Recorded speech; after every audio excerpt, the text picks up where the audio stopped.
May I please, Lordship? Yes. Lordship, supplementary hearing item number 31 and 32, 32 and 33. These are part 30 meter yesterday. Yesterday's part 30 meter. Yes. So may I pray that after the admission meter, this meter may be taken up first, Lordship. All right. May I please, Your Lordship? I Yes. beg to mention item 29 in the part 2. 29. Yes. What do you want? Lordship, let it come up on 20th of April for hearing, Lordship. You're for which party? For petitioner, Lordship. Have you informed the other side? Lordship. Lordship. Any objection? No, Lordship. As paid for by the council for the petitioner, list the matter for hearing on 20th of April 2023. 20th. All right. Lordship, item number 18, Lordship. We are Yes. yet to file affidavit in opposition. Let it come up after 2 weeks, Lordship, for filing affidavit in opposition. 18, Yes. You're for the petitioner? No, you're for the state. for the respondent, Lordship. Which respondent? Respondent number 5, Lordship. Private respondent. Your Lordship. On the prayer made by the learned counsel for respondent number 5, matter stands adjourned for 2 weeks. Lordship, there's an interim. In the meantime, counter affidavit be filed. Stop the interim order passed earlier to continue till the next date. Much obliged. Lordship, I'd like to mention item number 8 for admission, Lordship. Yes. I've taken the consent from the opposite counsel, Lordship.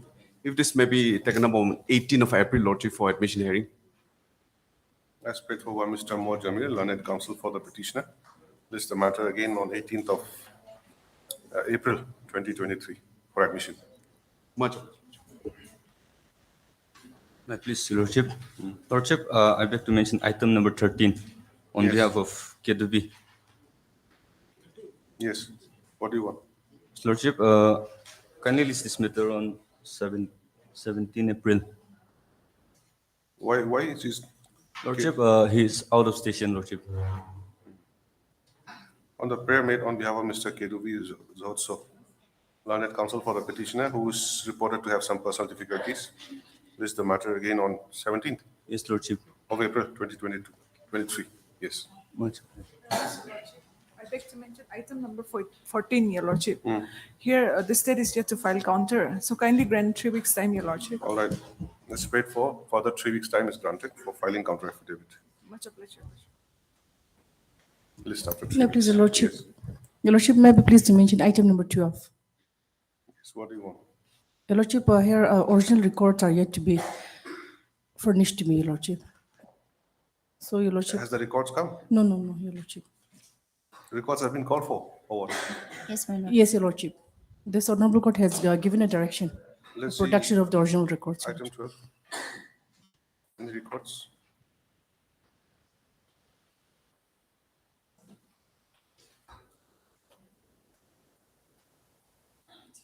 Records not available.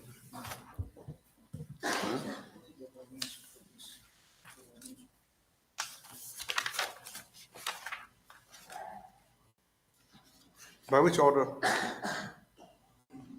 Lordship, by, Oh, yes, government is to produce. yes, Your Lordship. When can you produce? Your Lordship, another 2 weeks will be granted because, Your Lordship, I've already sent That's intimation. prayed for by Ms. Livika, learned State Council. Further 2 weeks' time is granted to produce the relevant records in terms of the order dated 3/2/2023. Yes. Much obliged. May I please, Your Lordship? My Lord, Yes. I beg to mention item number 3. Due to some personal difficulty, my senior couldn't appear today. Kindly, Joshua, yes, Lordship. okay.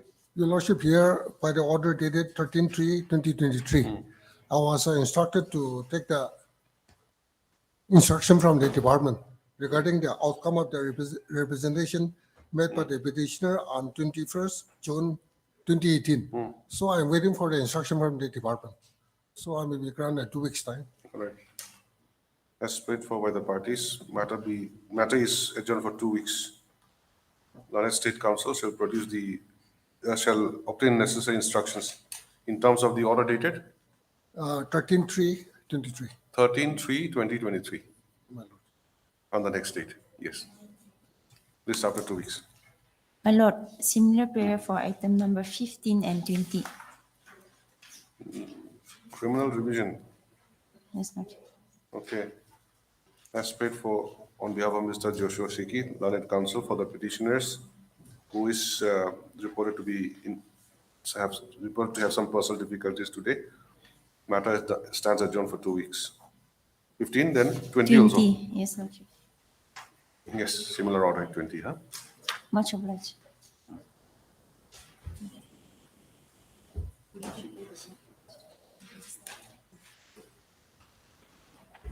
May I please, Your Lordship? Yes. I beg to mention here in item number 28. Your Lordship, I'm mentioning on behalf of the council for the petitioner. Kindly list this matter after 2 weeks. Shantianger, Yes, why? Your Lordship, he is indisposed. Mr. Shantianger, learned counsel for the appellant, is reported to be indisposed. Stop on a prayer made on his behalf. Matter stands adjourned for 2 weeks. Yes. Lordship, I beg to mention one unlisted item. Lordship, the due date was either today or tomorrow. It was supposed to be listed after a week. It was last listed on 23rd of this month, Your Okay. Lordship. For what? However, For what purpose? Orders or admission? yes, Your Lordship. Orders, Orders. yes, I believe. When do you want it? Your Lordship, kindly list it tomorrow. All right.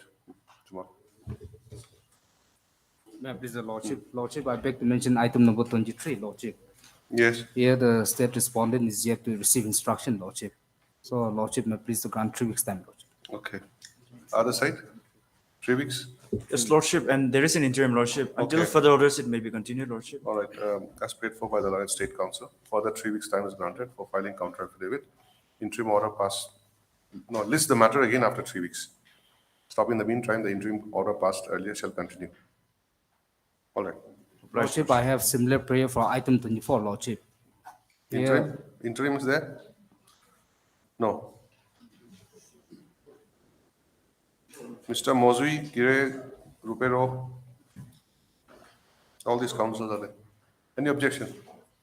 I have no objection. Any objection? No, Your Lordship. Any interim order? No No, interim. Lordship. All right, as paid for by the Lorraine State Council, further 3 weeks time is granted for filing counter affidavit. List again after 3 weeks. Obliged, Your Lordship. May I please, Your Lordship, I beg to mention item number 11. Lordship, I am on behalf of respondent number 1 and 2.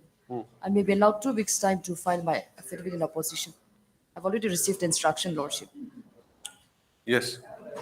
No objection. 2 weeks time is granted as paid for to the Lorraine, your state council. Lordship, respondent number 1 and 2, Lordship. Appearing for respondent number 1 and 2 to file counter affidavit. List the matter again after 2 weeks. Obliged, Lordship. May I please, Lordship? Yes. My lord, I beg to mention item number 6. 6. My lord, here I am yet to file affidavit in reply to the affidavit filed by the state How respondent. much time? I may be allowed another 2 weeks' time, my lord. All right, as paid for, further 2 weeks time is granted to the petitioner for filing rejoinder affidavit to the affidavit in opposition of the state respondents. My lord. List again after 2 weeks. Obliged, my lord.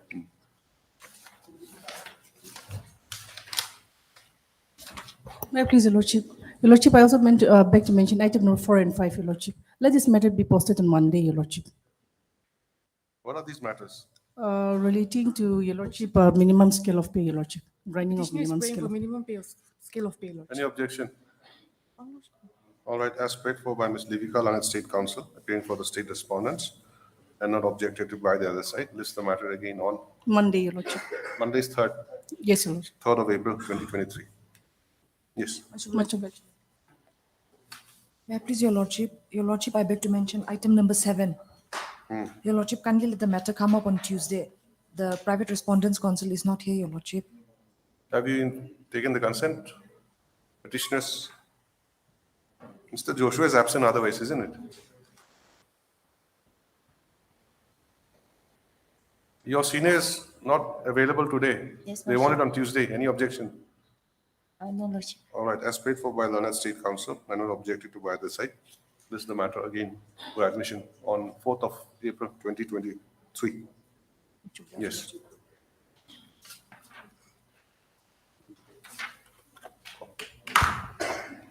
For motion, item number 1.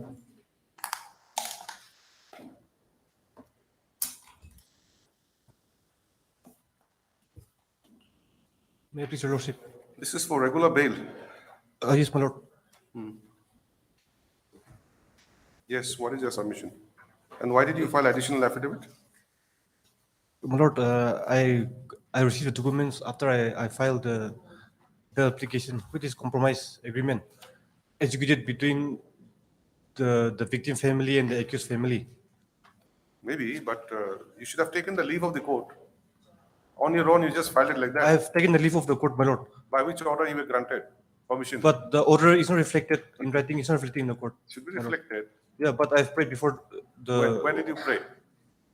When did you pray? On the day of motion, my lord. What is that date? On 9 March. So what is the charge against you? I'm charged under section 4(6) of the POCSO Act and section 354 A and 376(3). So is it compoundable? No, my lord. Then? Non-compoundable. If it's not compoundable, making agreement is irrelevant. Lordship. What to do? My lord. Notice will go today. I beg your pardon, my lord. Notice should go. Is already served. Notice already served. When? This is the third time, my lord. On 9 March. Mr. Counsel, it doesn't work like that. There's no order saying that notice be issued to the state and the PP accepts notice. I don't find any order. My lord, this honorable court have not reflected it, but it has to be reflected. I'm sorry. Notice have to go. Please check the record if you want to.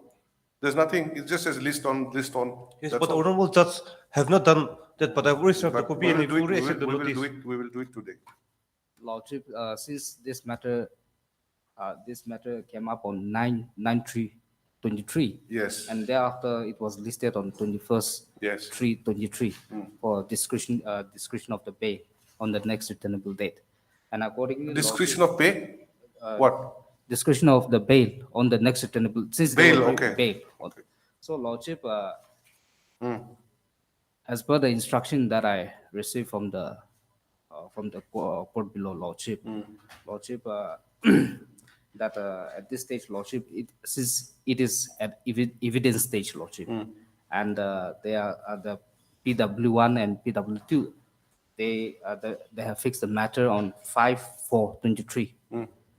So Lordship, since it is at the evidence stage, Lordship, granting of bail may not be proper, Lordship. You say that by way of objection if you want to. No. As far as this court is concerned, this Lordship. is listed for the first time. No. Right. Lordship. Normally, notice is issued to the state, accepted by the PP or additional PP. Lordship. Then Lordship. case diary is required to be produced. But in this case, charge sheet is already filed. Already filed, Lordship. Charge sheet already filed, so there's no Lordship. question of producing the case diary. Lordship. But now, at least if you want to file your objection, you can file it. Lordship. So for that purpose, we have to issue notice. Lordship. It has to be there's a system for that, you see. Lordship. Though it is not reflected. in Not the- reflected, so Lordship. unfortunately it's not reflected, but Lordship. we'll reflect it today. Okay. And you are in custody not for any other purpose, but there's a serious charge against you. That is why. Lordship. So we'll have to consider this matter. And your affidavit is basically regarding some agreement with the parties, Agreement. understanding with the parties, reached by the parties, Agreement, and he's. to forgive and forget. Is it? Yes, my lord. And he's also undergoing medical treatment because of his head illness, all head injury. And He's a government servant, I think he's in the mid-40s. What health problem does he have? he had an all head injury, and before his arrest, he was undergoing treatment. That was taken care of by the learned session judge also, while rejecting the bail application on 3 times. Yeah, in fact, recently I've prayed before the Honorable Judge to allow him to go for medical treatment, and now we are waiting for his MRI result. But previous MRI result have indicated some blood clot or So something in his brain. if there is any result in the meantime, you can also file that if you want to. I'll give you the liberty. Yes, Heard, Mr. Pakin Ritsau, my lord. Where is your name? On the second.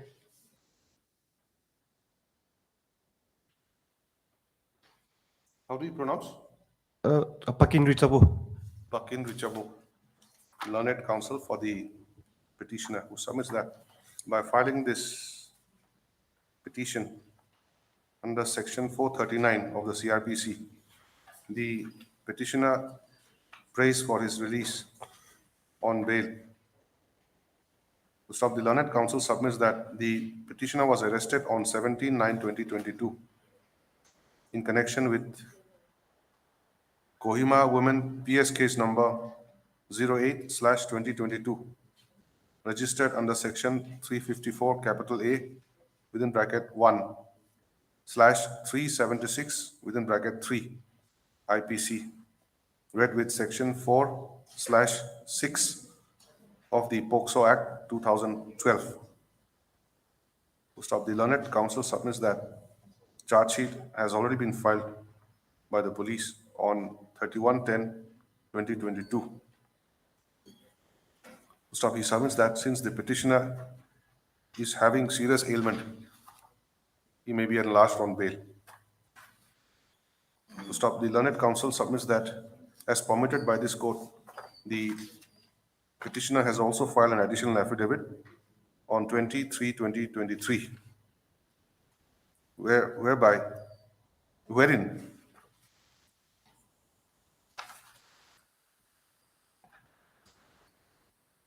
the petitioner has annexed the compromise agreement reached between the parties. There's no date also. 18 February, written on the starting of the agreement. On 18/2/2023, and also the medical documents pertaining to the ailment of the petitioner. Next para.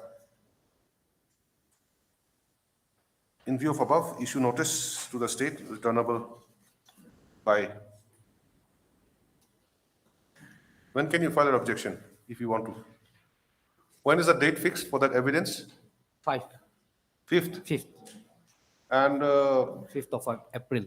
the prosecutrix is PW what? PW 1 and 2. On that date, examination will take place. Lordship, 1 and 2. So list the matter again on 11th. Lordship. 11th of, returnable by 11th of April 2023. Since, Mr. V. Zimomi, learned public prosecutor, Lordship. appears in accepts notice on behalf of the state. To stop. Do you have a copy? No, Lordship. Copy of the bail application along with the affidavit filed by the petitioner be furnished to him by the counsel for the petitioner. When? During the course of the day? I've already served, my lord. No, additional. Okay, I'll serve. Okay, mention additional affidavit. You cancel that order. What was the last sentence? Returnable by? Okay, next para. Mr. V. Zimomi, learned counsel, learned public prosecutor, accepts notice on behalf of the state. To stop. He submits, he has received a copy of the bail application, but not the additional affidavit. To stop, petitioner to serve the copy of the additional affidavit to Mr. Zimomi during the course of the day. List the matter again on 11th April 2023. Objections, if any, be filed in the meantime. Yes. My lord, I apologize, but if the court kindly take note that the petitioner wife is expecting, our delivery date is on the last part of April or first week of May. That you can submit next date. We cannot reflect everything in one order, you see. This is only the first stage. Notice is gone. And I may be allowed to file additional affidavit of the medical report. Okay. The petitioner is also given liberty to file additional affidavit incorporating the up-to-date medical condition of the petitioner, if so advised. Yes. For admission, item number 2.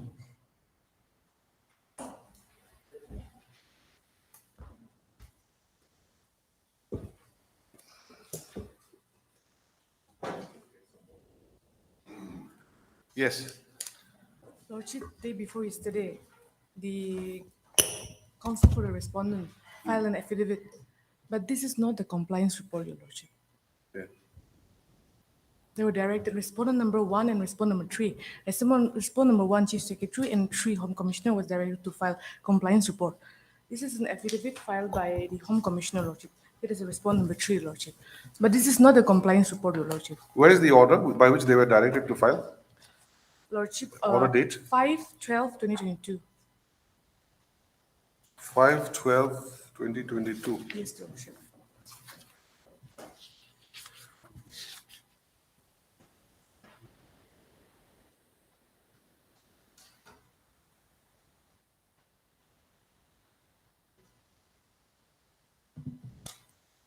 Okay.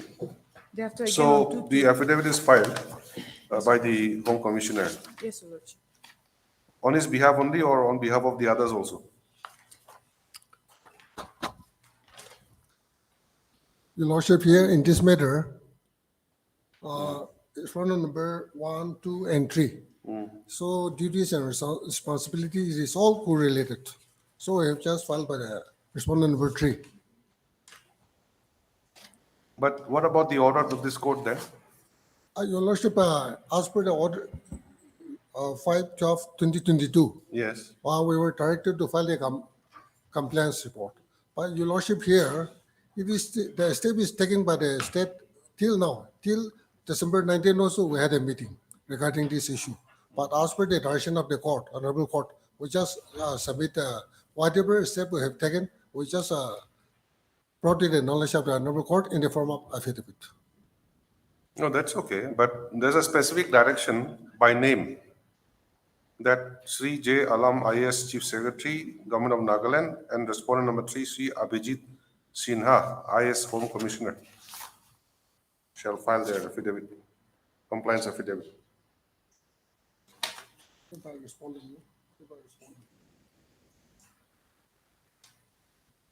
Direction is given to both, isn't it?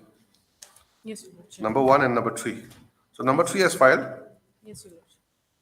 Now, what is the order which is to be complied with? Let us look at that first. Yes, Your Lordship. Annexure E, page 44 of the contempt petition, Your Lordship. Annexure E, page 44. Page 44. The relevant paragraphs are 5, 9, from 5 onwards, Your Lordship.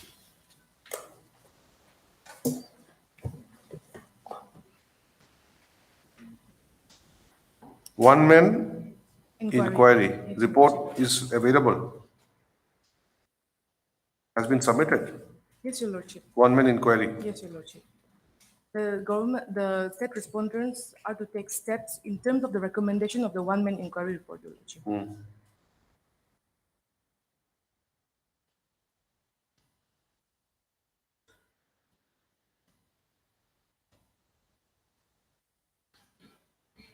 The one-man inquiry report is at page 15. Page 15. Yes, Your Lordship. 15.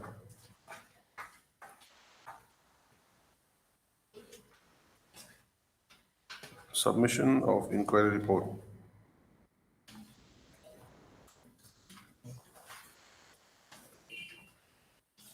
In 17. And the recommendation is at page 20, Your Lordship. Two options were given, Your Lordship.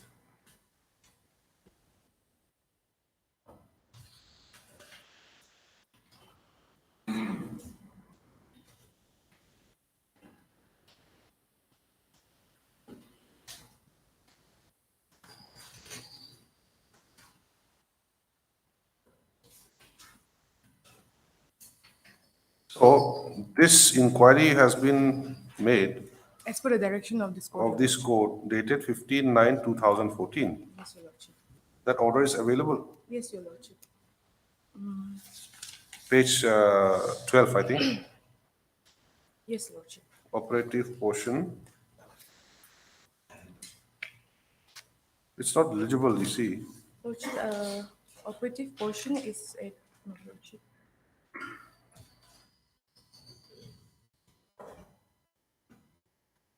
Page 11, Your Lordship. Page 11. Last paragraph is the operative portion. 11 is a part of which order? This is an order passed in WPC 245K of 11, dated 15/9/14. Relevant portion is at page 11, last See. paragraph. This is 245. Yes, Your Lordship. WPG 245. Yes, Your Lordship. What about 129? 129, Your Lordship. Yes. Annexure B? It is, yes, it is page 12. No, what is this? Why there are two orders? Separate? Lordship. Two writ petitions. Yes, Your Lordship. The first one, the petitioners, here the prayer of the petitioners for protection of their rights, Your Lordship, and to go back to the village with protection and security, Lordship. So In which case? In which case? In 245, Your Lordship. So this court directed to cause an inquiry to look into the veracity of the case, and thereafter take steps, Your Lordship. Thereafter, this 129 is for the petitioners prayed for issuance of their SD and indigenous certificate in the name of Soyochong village, Your Lordship, which was also allowed, Your Lordship. Now, No, let us go one by one first. Lordship. Let us go to page 11 first, okay? Lordship. Last paragraph, I think, in view of Yes, above. yes, Your Lordship. Let's read from there. In view of the above, and upon hearing Mr. I. Longjam, learned counsel for the petitioner, such and so, learned counsel such and such, appearing for the respondent 9 and 10, the writ petition disposed of directing the respondent number 1 and 3 to cause an inquiry into the matter to find out the veracity or otherwise of the respective claim of the parties. Depending upon the outcome of the said inquiry, the respondent number 1 shall pass order. Let the required exercise in terms of the order be carried out and completed expeditiously as possible, preferably within 6 months from today. It will be appropriate for the state two authorities to get the inquiry conducted by an appropriate authority other than the Deputy Commissioner, Kefri, Lordship. So this was the direction Yes, this was the on direction. 15/9/2014. Yes, Your Lordship. Then 59, again another writ petition. yes, another petition for This is issuance. by another person, different person, This is by the petitioners only, one of the petitioners, Your Lordship. but names are not same. He is also one of the petitioners only, Lordship. Prayed for issuance of SC certificates in the indigenous, Lordship, for further studies and for service avenues, Your Lordship. So what was the Now direction? here, What was the during direction? this What was the direction? direction is at page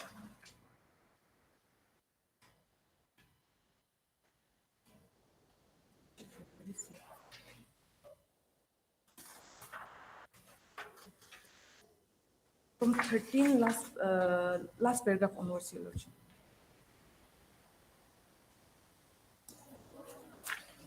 Can you just read? Since Since disputed question of facts are involved regarding status of Sunni tribe people in the aforesaid village vis-a-vis the claim of Contempt tribe residing in the said village, the related writ petition being the WPC 245K of 11 has been disposed of today, directing the authorities in the state government to cause an inquiry towards resolution of the dispute and then to pass appropriate order expeditiously.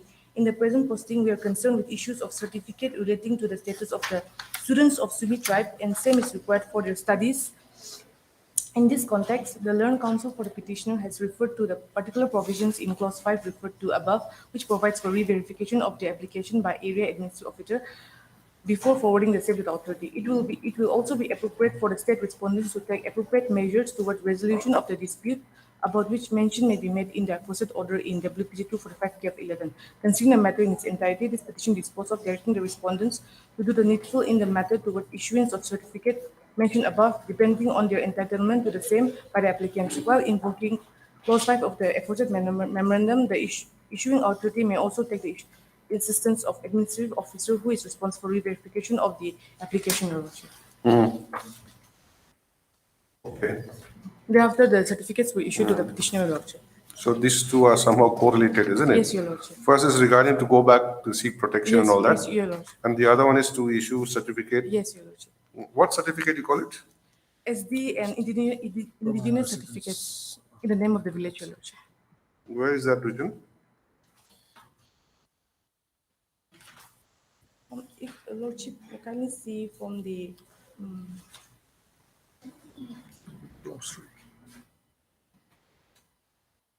In the present proceeding, we are concerned with the issuance of certificate relating to the status of the students of Sumi yes, tribe. Your Lordship. And same is required for studies. For their studies and what is this? In this context, clause 5 is referred to. Yes, Your Lordship. What do you call the certificate name? Indigenous certificate. In the last second No, I think it's in the paragraph, it's written. SD page certificate. 13. Page 13. Yes, Your Lordship. 1-3. Paragraph, second paragraph. Yes, Your Lordship. It appears that the primary issue involved and argued by the learned council authority is issuance of ST and indigenous backward certificate. tribe certificates. Okay, these are the ones. Yes, Your Lordship. So it was disposed of in this manner, both the writ petitions. Yes, Then Your thereafter what happened? Thereafter, Lordship, One man inquiry report was ordered by whom?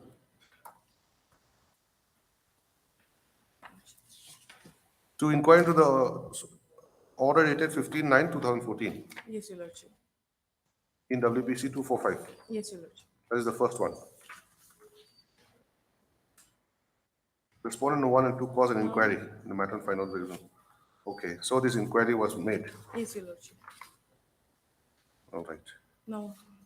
Now, Thereafter, Lordship, at annexure D, page 22. page Annexure D, page 22. Lordship. 22. Now, who has come before this court? Now, this one is filed by the Sanctum Villagers, Lordship, the Searching Village Council. For what purpose? They were against the issuance of the SD certificates and indigenous certificates in the name of the village, Your Lordship. Now, the operative portion is that They were not party to the earlier proceedings? they were party, Your Lordship. How? Lordship, As respondent what?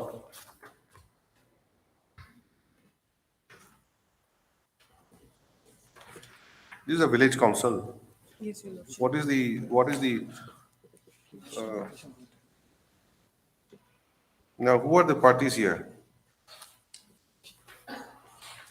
In the judgment, it's not highlighted, but No, it's there. They have arrayed 9 and 10. they have arrayed Yes. the petitioners in WPC 245 Yes, Your Lordship. as the respondents. Yes, Your Lordship. So what was their grievance here? Let's see. Present, 219, Your Lordship. come to page 26. Page, Lordship. 26, 26, yes. second paragraph. Yes, Your Lordship. Please read that. The present writ petition has been filed challenging the letter dated 3/11/15 written by the Commissioner Nagaland to the Deputy Commissioner Kefri Nagaland and also praying for a direction to the Deputy Commissioner Kefri to consider any claim for indigenous inhabitant scheduled tribe backward certificate in terms of memorandum dated issued by the Home Commissioner. Lordship. Challenging the letter dated 3/11/15 and also praying for a direction to the DC to consider any claim. Yes, Your Lordship. And please read third paragraph. It is This is the case of the petitioner that during the establishment of the Searchang village, the persons were drawn from Yingfir village and Old Mongsa village. This is relating to facts of the case, Your Lordship. no, that's why I wanted to know. Please read. The persons were drawn from Yangpur village and Old Mongsa village, led by late Siu Singh head GB and led Kheta second GB after agreeing to adhere to the Yangpur rituals, customs, and traditions. The establishment of the Searchang village was by persons from the two Sanctum villages. The present private respondents are the descendants of late Yachiho, who was from Sumi tribe. Late Chichuho came to Suichong village 7 years later after the village was established in search of food and shelter. It is also the case of the petitioners that as per the customary usages and practices, an alien can become a citizen of Sanctum village if such person is adopted by an adult citizen of Sanctum village on the condition that the alien shall disown its identity and become the descendant of the adoptive father. Therefore, when late Yachijo came to Suichong village, he had disowned his identity as Sumi and became the adopted son of late Keta, second GP of Sechong village, as per Sanctum customary practice and usages. Therefore, late Yechiho and his descendants had been known as Sanctum and were called the descendants of late Keta. Therefore, since establishment of Sechong village till today, there has been no separate case for Sanctums and Sumis. It is also further the case of the petitioners that in the year 2004, the descendants of late Yechiho identified themselves as Sumi and tried to have their own social organization within Suichong village. Okay, Miss Esther, now you come to the operative portion. Where is it?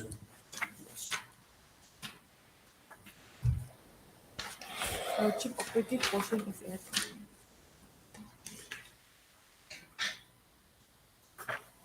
Come to page 42. is 42 on Paragraph paragraph 16. Paragraph 16. 16, 17, yes, Your Lordship.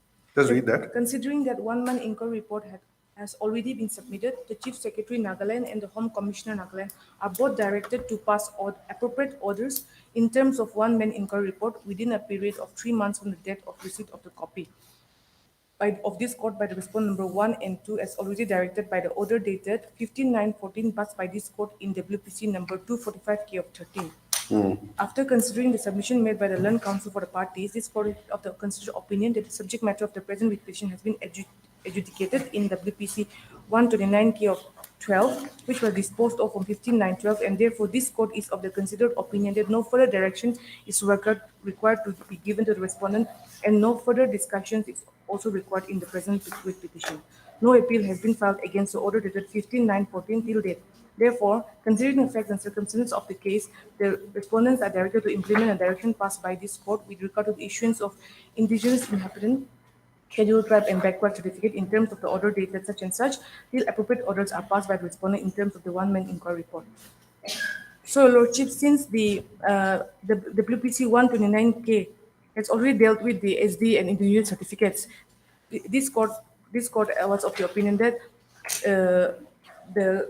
the case has already been adjudicated in the earlier case, so they did not interfere with the order, Your Lordship. So what has happened to this writ petition order? Has it been challenged? Which one, Your Lordship? Any of these writ petitions? No, Lordship. Any appeal against any of these orders? No, Lordship. So this was disposed of on 5/7/2017.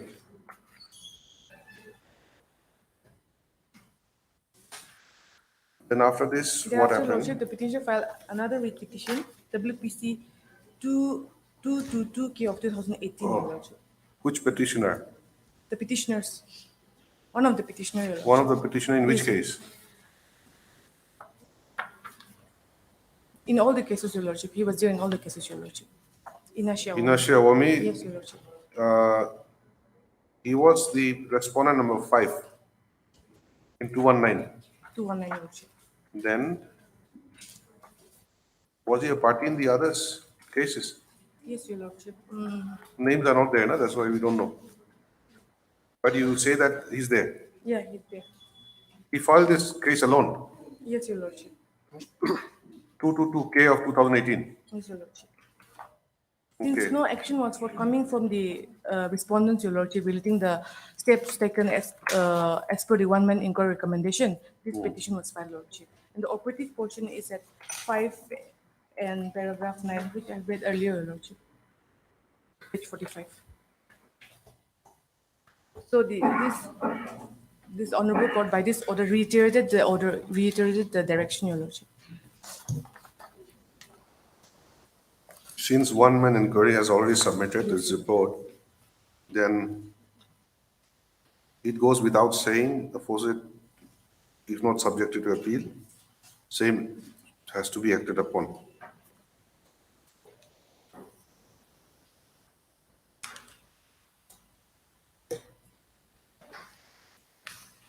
219K is reiterated. Yes, Your Lordship.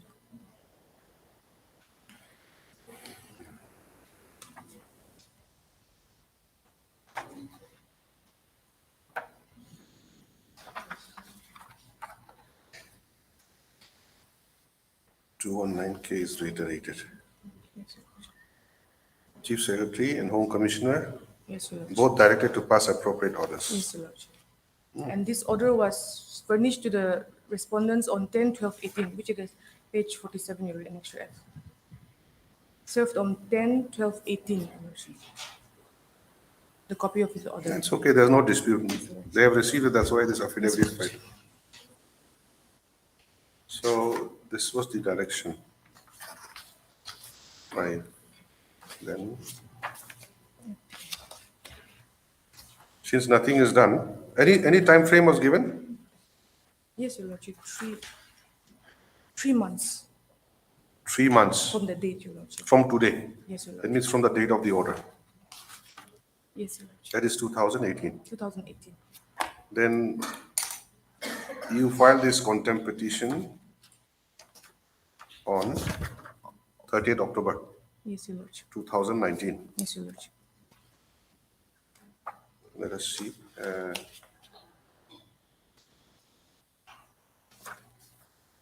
Notice was issued on 31st 3 months. 10/19. February. It's within time.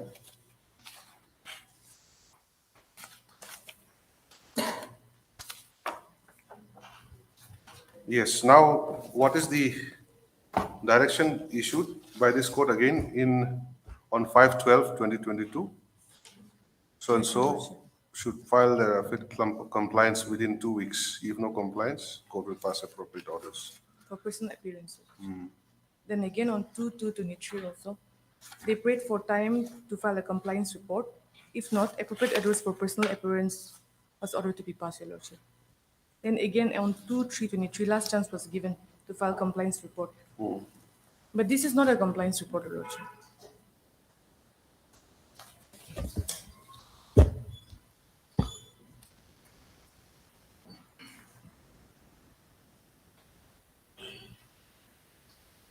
And also, if Your Lordship will see the affidavit, Your Lordship, only 3 annexures are mentioned, Your Lordship.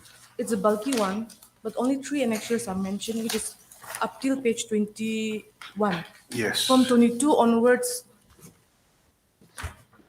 there are documents which has not been mentioned anything in the affidavit, Your Lordship.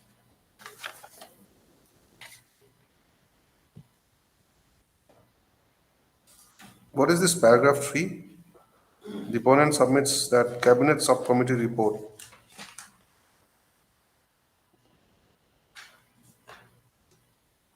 This is Please explain your affidavit. What do you want to say in this affidavit? Your Lordship, here, it is starting from the annexure B. No, forget the annexure. I want to Yeah, see yeah. the statement first. What is your explanation, the statements? This is as per the step taken by the state in compliance of the. So tell me, what is the steps taken? 1 and 2 is nothing, just repeating the court order. Yes. Number 3, what is number 3? Read. This is action taken by, step taken by the cabinet subcommittee, Your Lordship. Yes, please read. Paragraph 3, that the deponent respectfully seeks to state that the cabinet subcommittee report on Sujong village issue was constituted and the committee convened on 14/10/2020, comprising of convener with 2 members and member secretary, and the committee has recommended the following measures. 1, the Sujong Village Council should allow for resettlement of the displaced Sumis of Sujong Village without any preconditions. Number 2, as per available evidences, that is, documents submitted and the physical presence, it is clear that the Sumis arrived at Sujong Village some years after the Santams established the village. Hence, the Sumis should not claim co-foundership of the Sujong Village and should Okay. See, we are concerned with that one-man inquiry report. Court had directed Yes. that you make some inquiry And depending on the report, government should pass the order. Who should pass the order? Chief Secretary and Home Commissioner. Now, in terms of the order of the court, one-man inquiry commission was constituted, correct? Your Lordship. And that one-man inquiry commission has submitted the report. So now you are supposed to act on that report to pass appropriate orders. Now, where is the question of, again, forming another cabinet subcommittee? Your Lordship, the problem is a very sensitive case because it's between two communities. So one-man inquiry report was submitted, but seeing the seriousness of the situation, cabinet subcommittee was constituted. By which order? By which order? By the government order, in order to comply with the order of the Honorable Court. Where is that? Where is that order? I'm not be able to highlight Your Lordship today, that order. But this is all, whether it's a cabinet subcommittee or whatever may be, this is, the purpose was to comply the order of the Honorable Court. Okay, so how do we know that you were trying to comply unless you produce those things? Or unless you apply to the court saying that we cannot comply with this, we cannot take further steps, we need to form a cabinet subcommittee to look into the matter. So it is So you have not even filed an appeal, or you have not filed any clarification, you have not filed a review, anything. The order has attained a finality. Yeah, All Your those Lordship. orders, we have read just the orders. You see, first writ petition, second writ petition, third writ Yes. petition, fourth writ petition. Your Lordship, here, even on December 19 last year, 2022, Cabinet Subcommittee, they had a meeting regarding this issue in order to comply with it. They may meet. We are not concerned with that. No, that is, Your Lordship, that is issues that the respondent is complying, trying to comply the direction of the Honorable Court and considering the nature of the situation. So, Has the court been informed that they are doing these steps? They're taking these steps? no, Why have they kept silent for such a long time? No, Your Lordship, Can the Chief Secretary not inform the court that we are taking steps in this direction? no, after the filing of the contempt, we have embraced before the Lordship that we are taking a step. That is not. And Subcommittee has set up, and we have been holding the meeting with the different communities in order to comply with the order of this Honorable Court. And my No, affidavit, how are you trying to comply with the court's order? By making another committee? By constituting another committee, they're also without informing the court. Your Lordship, my duty is to comply the direction of this Honorable Court. So comply. Yes, so Your Lordship here, by any means, if I can meet the purpose of this direction, then that's okay. So for which we have held a meeting even on December 19 last year. That is my affidavit, that is page number 181. So still we're trying to, but because of this nature of the situation, seriousness, so we are still struggling for that, for compliance of this Honorable Court. Otherwise, Okay, we are what not is just, what is the other affidavit? Any other affidavit? no, only this affidavit. Only this? No, Yes. what about this 30th January 2020? What are these things which have been filed?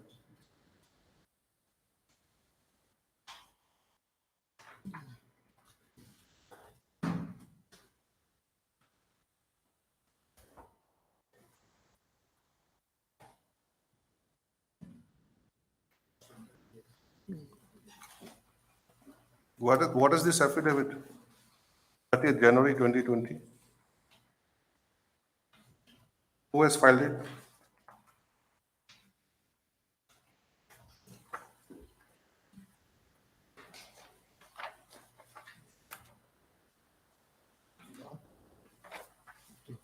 Temjen Toy.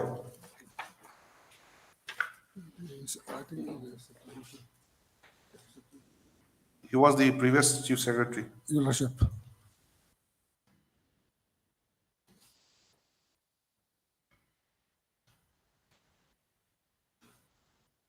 Now he is substituted by JLM. This is not correct. You see, Temjen Toy will remain as number one. Yes, Your Lordship. He- Subsequent incumbent comes, he'll become serial number 2 or 3, 4, whatever. Yes, Your Lordship. Because just because that person has demitted the office, that doesn't mean that they Expired, Your Lordship. No, expired. Expired. expired. Yes, Your Worship. Okay.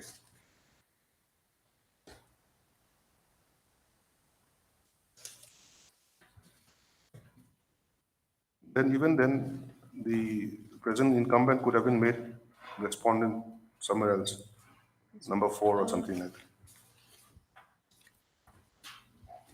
Because we have seen, once the person is transferred somewhere else, then his name is struck off. New person comes in, new person does not know what has happened. He needs time to study the matter, he needs time to be given the copy, then It was impleted by order dated 26/2/21, Your Lordship. by the time he starts understanding the matter, he also is transferred again.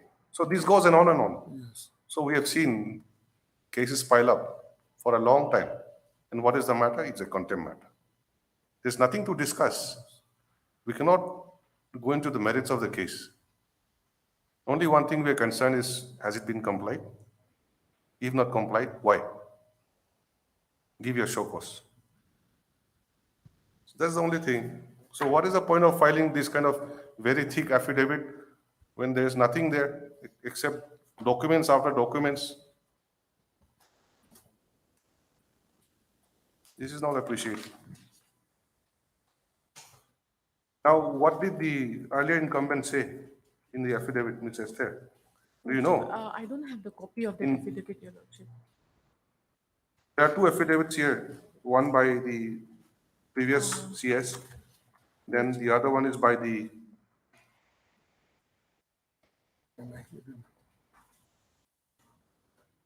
My apologies, my lord. I don't have those affidavits with me right now, Your Lordship. okay.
Lordship, here,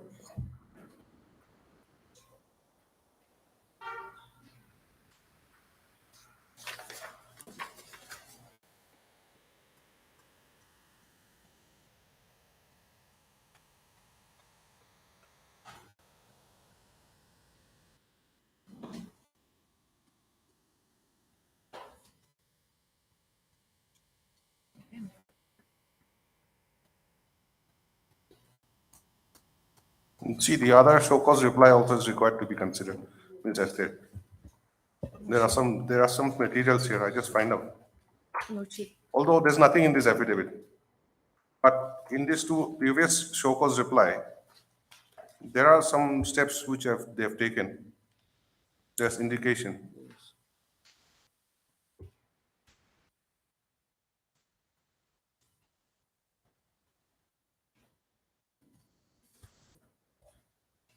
See, in such circumstance, you should also inform the court what are the developments. Instead of just keeping quiet and asking somebody and waiting for somebody to file contempt. You are to Yes. also explore how to go about it. Since you say that this is a sensitive issue, yes. correct? So if there's some direction given, pursuant to which you have formed the one-man inquiry commission. And one-man inquiry commission has already submitted report. Yes. And court says, okay, you act upon it in terms of the last court's order, say that after the inquiry, government shall take a decision. You are to take a decision. How you going to take the decision is up to you. Court did not say that you have to make the decision in this manner or that manner. It says that you make an inquiry, and depending on the inquiry, you have to take a decision.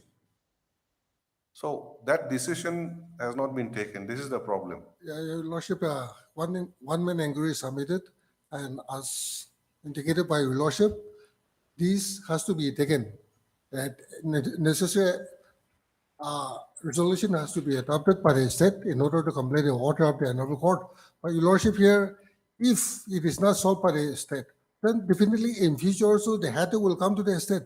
So by which purpose we have already considered another cabinet subcommittee, and still it is going on, because whether the problem is solved or not, it will come to the respondent. No. So in order to avoid this kind of communal clash, we have been keep taking the step from time to time. That is why whatever steps you're taking, you're not sharing it with the court. You're not sharing with others. You have done these things on your own, cabinet subcommittee and all that. And You should inform the court that we have difficulty in complying with this to pass necessary orders as per the one man inquiry report because of these problems. So government has failed that we should have one cabinet subcommittee to further look into the matter. All these things are to be brought to the notice of the court. Lordship, You have not done that. if I may, Your Lordship. Yes. Lordship, that one-man inquiry was constituted as per his Honorable Court's direction, Your Lordship. Correct. Now, that one-man inquiry report and its recommendations is there, and the parties are aware, Your Lordship. No one has challenged that also, Lordship. So now again. No, the recommendations are there, no doubt. Yes, Your But Lordship. it's not binding upon the government also. Yes, Your Lordship. That you recommend this and you have to accept it. Somehow you have to accept it. It's not like that. It's not binding upon. They have to decide. Yes. Upon seeing the report, government may take a view that this is what is required. Lordship. So that particular decision has to be taken. What is so difficult about that?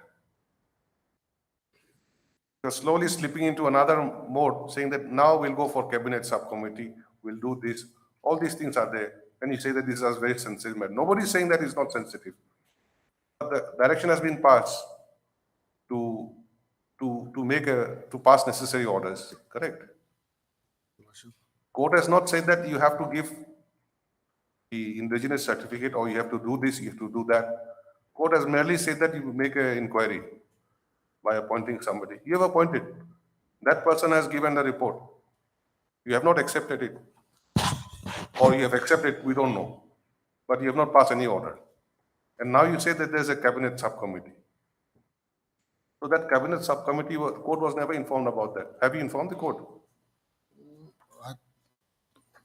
You came in lately, isn't it? Earlier somebody else was handling it. Yes. I understand. But the fact remains that no matter how difficult it may be, it's not an excuse that you cannot pass the orders. You have to pass some order. Then if that order is not appealing to the party concerned, they can always challenge it again.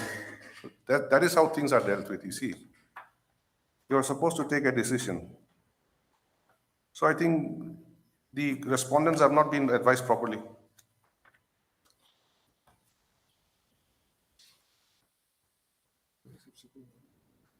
Your Lordship, I'm allowed to take a time to file additional affidavit stating the latest status of the step taken by the state. Because only on the 19th December 2022, the Cabinet Subcommittee will have a meeting here. So what was the outcome? Let me allow to file an affidavit. That will be the latest status. That should have been available in your affidavit already. You see, compliance affidavit, you could have said, instead of taking time again and again.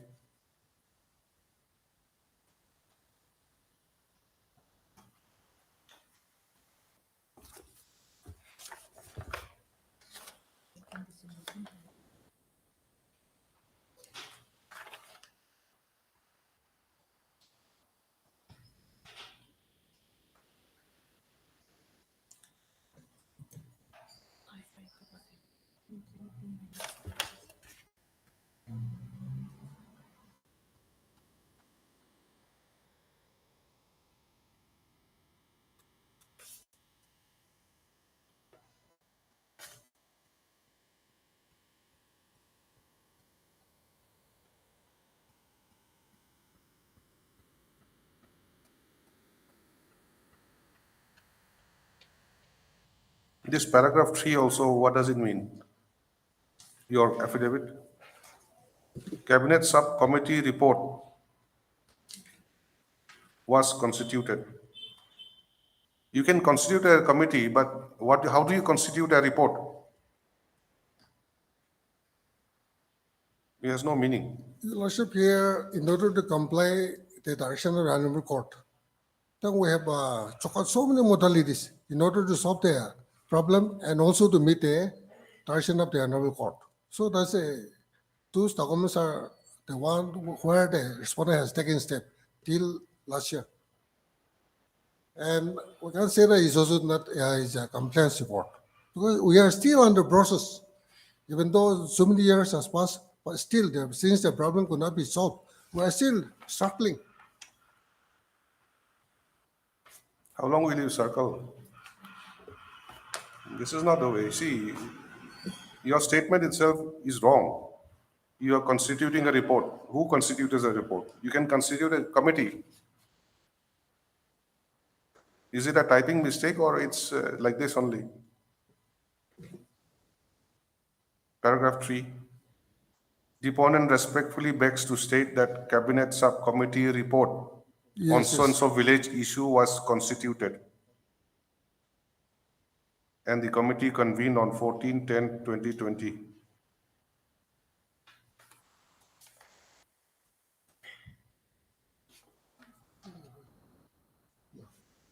Is it typing mistake?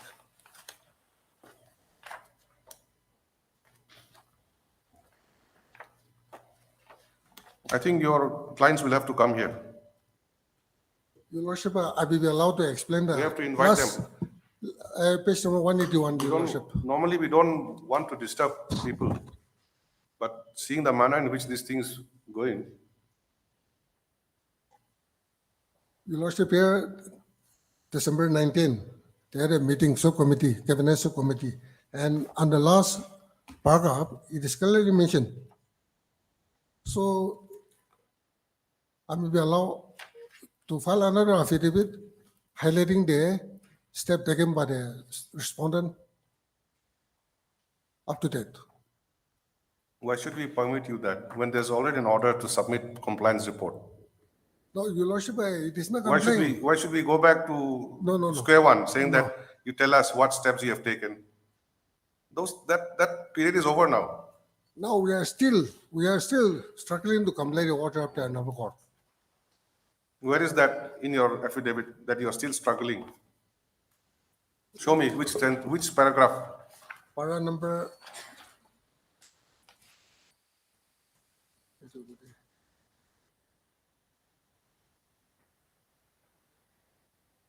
Para number 4 and 5, my affidavit. Read. That it is further begs to submit that the deponents with greatest humility and have always had the deepest and highest regard for this Honorable Court and have always ensured the compliance of all the orders, directions of the Honorable Court in the letter and spirit with diligently.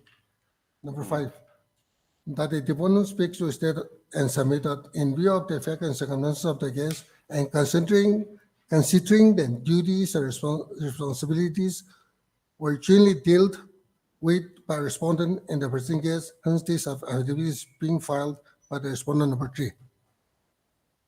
That's the Home Commissioner. So where is that part? You're struggling to comply the court's order. It's not there. The part number 4. No, you're just saying that you have high respect for the court, that's all.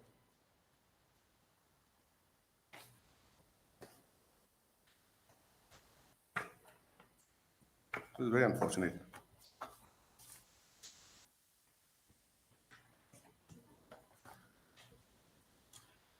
Your Lordship, I may be allowed to a short time on the basis of the Cabinet Subcommittee meeting held on 19/12/2022.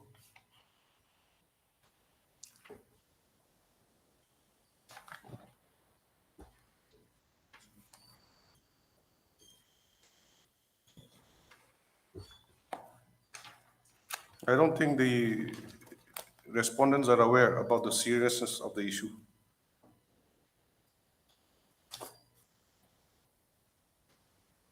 They're playing with the court.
Ms. Esther, you don't have that affidavit with you, isn't it?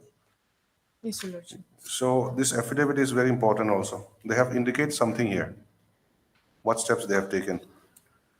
The present affidavit, there's nothing, Lordship. except for that cabinet subcommittee. That is up to them what to do. But they have indicated something here in the earlier affidavits. This has to be considered also. We'll list it again on Monday or Tuesday for admission. Tuesday? You be prepared with the affidavit also. Lordship, Justice K. Sema won't be able to take up this matter, Your Lordship. Is it? Yes, Your Lordship. In that Will it case, be on 17 or 18 then, Your Lordship? It's okay. yes, what do you say, 18? It's okay. All right. I'll allow you to file one affidavit. Incorporating, don't annex all these documents unnecessarily. It's not required.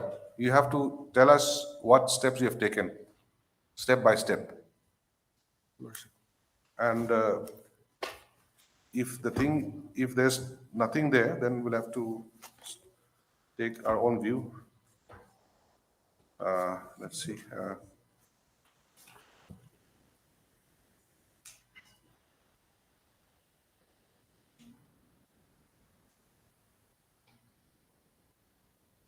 Miss Esther, learned counsel appears for the petitioner, while Mr. Im Tim Song, additional AG. learned additional AG, appears for the respondents. Respondents, All the of them. respond- Yes. Appears for all the respondents. The learned additional AG submits that an affidavit has been filed by the respondent number 3 in terms of the direction of this court.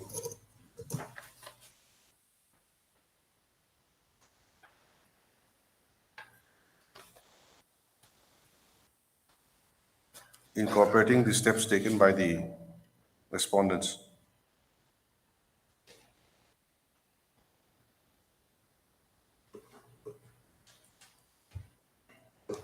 In compliance of the order dated 28/11/2018.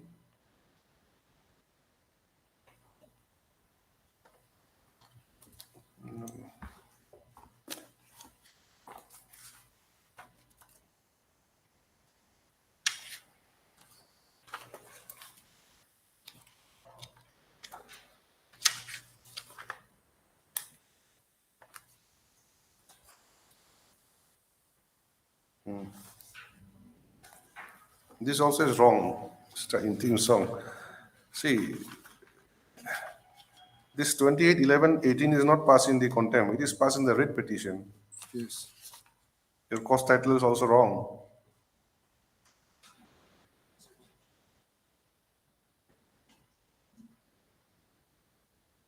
Passed in WPC number 222 K of 2018.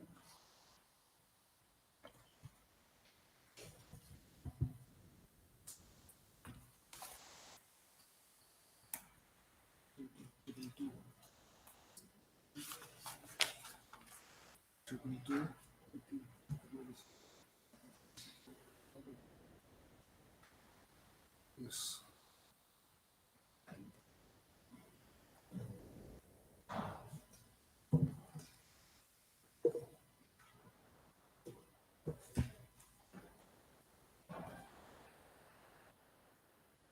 To stop. On perusing the affidavit, it is seen that at paragraph 3, the respondent number 3 has stated that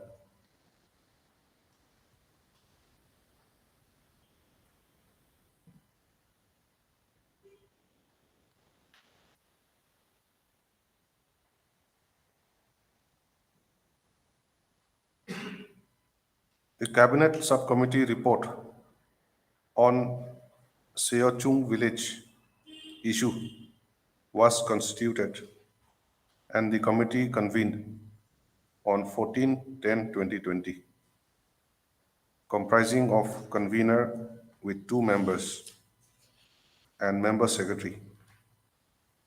And the committee has recommended certain measures.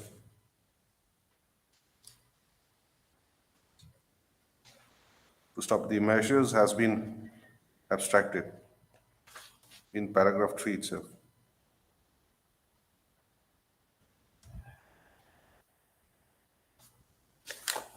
Next para.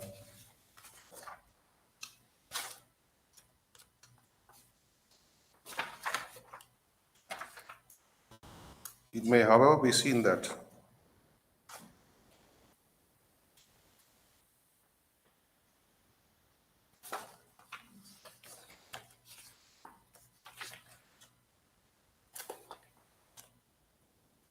the allegation against the respondents is non-compliance of this court's order dated 28/11/2018, passed in WPC 222 K of 2018.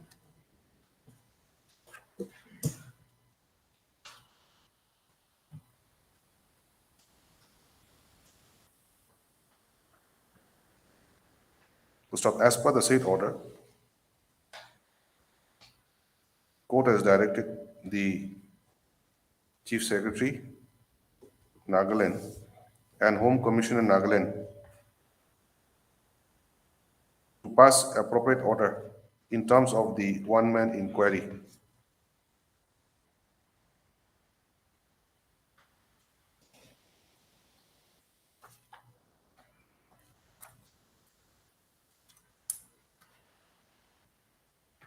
Report.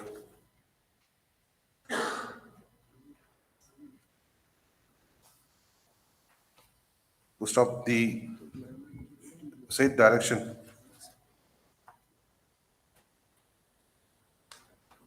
relates back to the order passed by this court on 19/8/2017 in WPC 219 K of 2015.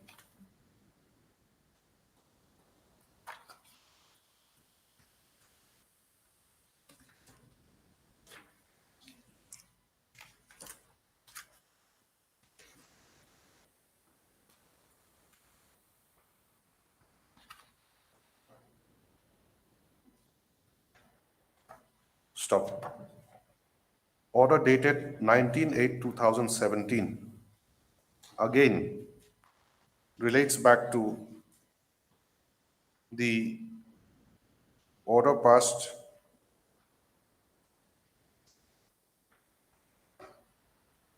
order passed, you can cancel that. Order dated 15/9/2014, passed in WPC number 245K of 2013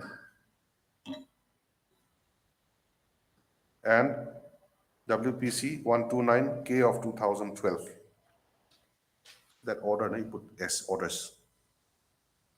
245 of 11, Your Lordship, not 13. I see, there's some mistake then. 245K of 2011, okay. See, the same has been reflected as 13 in WPC 219. That is why. So you make it 11 instead.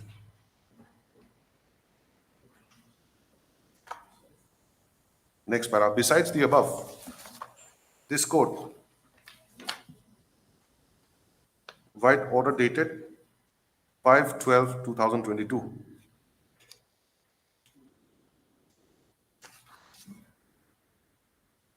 Put S again, orders. 2/2/2023.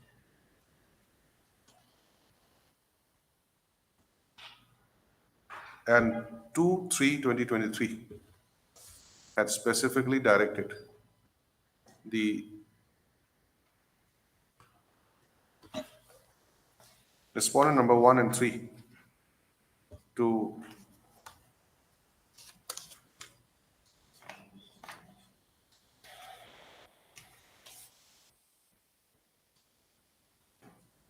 file compliance report.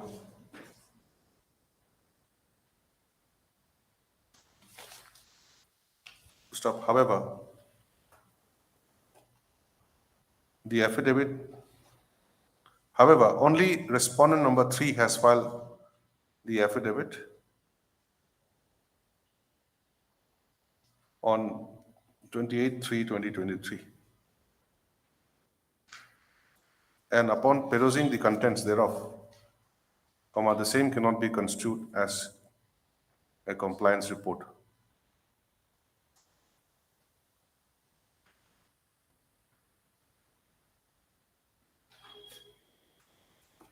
Next para, Mr. Imti Imsong, learned additional AG, submits that he may be given some time to file one more additional affidavit to incorporate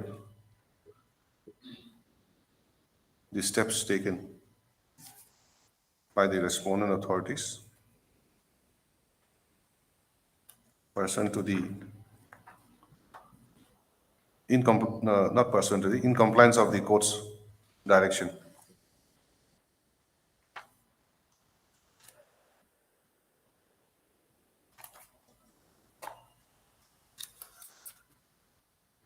In WPC number 222 222 of 18. 222 of 2018, and also the previous writ petitions.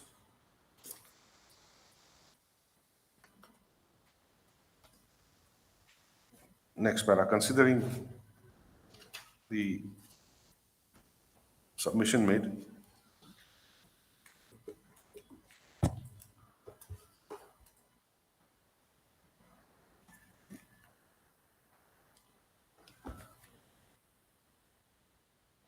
list the matter again on 18th of April 2023.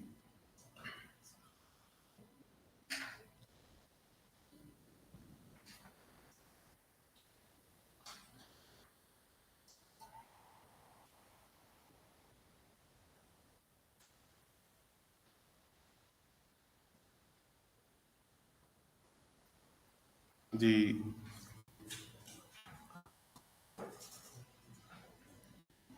respondents are granted time till 17th of April 2023 to file appropriate affidavit, failing which court may consider directing the personal appearance of the respondents. Registry to list accordingly.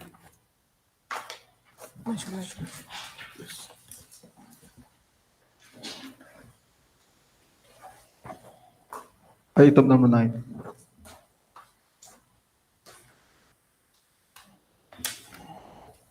Yes. Your Lordship, in the last occasion, I was asked to produce letter dated 17 November 2017. Lordship, it's a part-heard matter.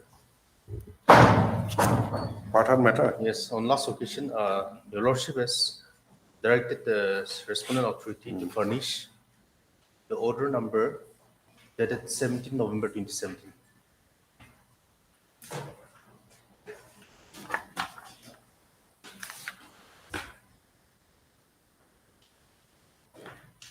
Can you just recapitulate what was the case about? Lordship, I'm aggrieved by the impugned restraining order passed by the Deputy Commissioner, not Deputy Commissioner, ADC, Additional Deputy Commissioner, and the impugned final order passed by the Deputy Commissioner, Kohima, for demolition.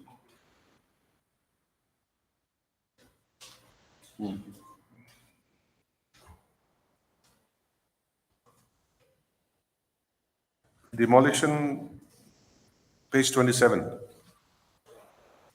Yes, Lordship. And what is the other order?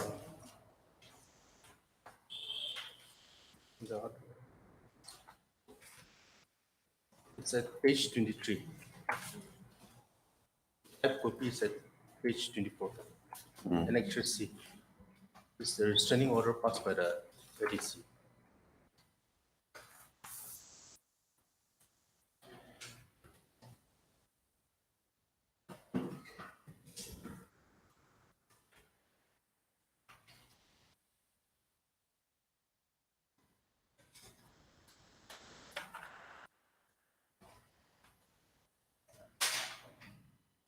No, 24 is your representation, isn't it?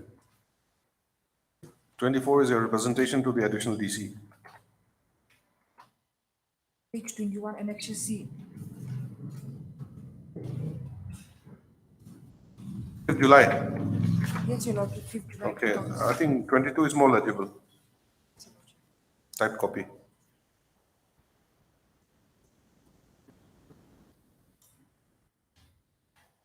These are the two orders impugned, is it? Yes, Lord.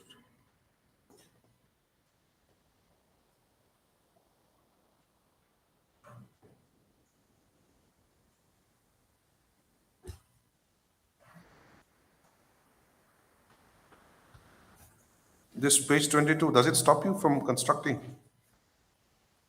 It just says at your own risk. Yes, Lordship. Thereafter, in the year 2017, a team of surveyor have visited my construction site. And when I inquired whether my land is also included for the widening of two lane, and they have clearly stated that my land is not required. And as such, I started my construction and have completed.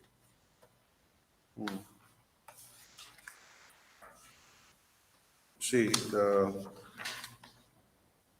But here the issue is, Lordship, without any acquisition and requisition process, the government cannot take my land.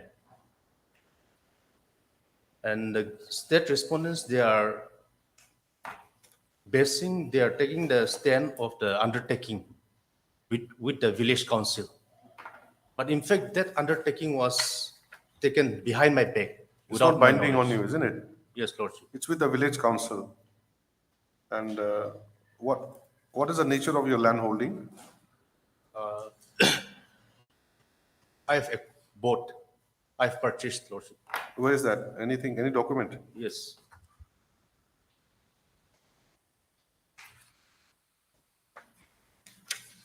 Sale deed, Sell it, Lordship. page 14. Yes, page 14.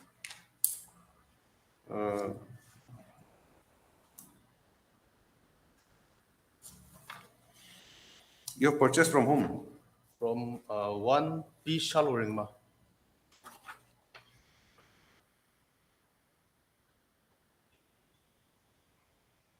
11 February 2010. Yes, Lord. And what is the description of the land? Schedule and boundary.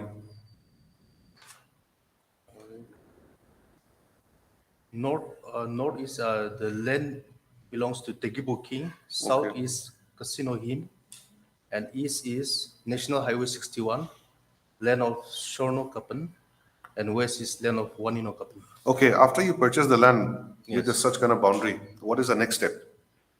Are you to register this? A land ownership position was issued to me, Lordship, By whom? by the head GB. Where is that? Lordship, in fact, in my writ petition, the land position issued by the GP. Here, Page 18. it's, yes, Lordship, Yes. there's some clerical error.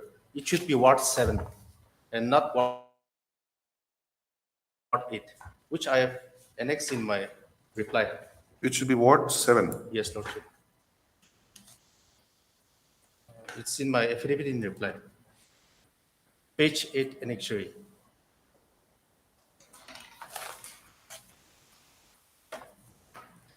Affidavit in reply. Page? Page 8, annexure A.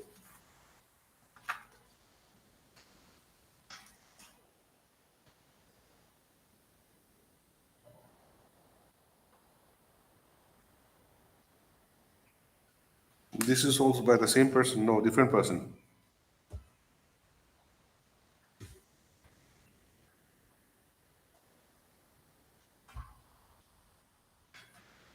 What is the date of issuance of this certificate? That is 28th of March, 2022. How do you know? It's at page 9.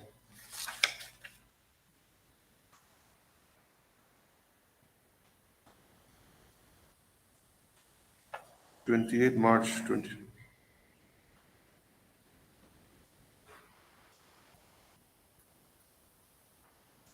Lordship, the land in question is not disputed. No, I just wanted to know, you have annexed the sale deed, then you have the land possession certificate. Yes. Then there's a certificate to whom it may concern.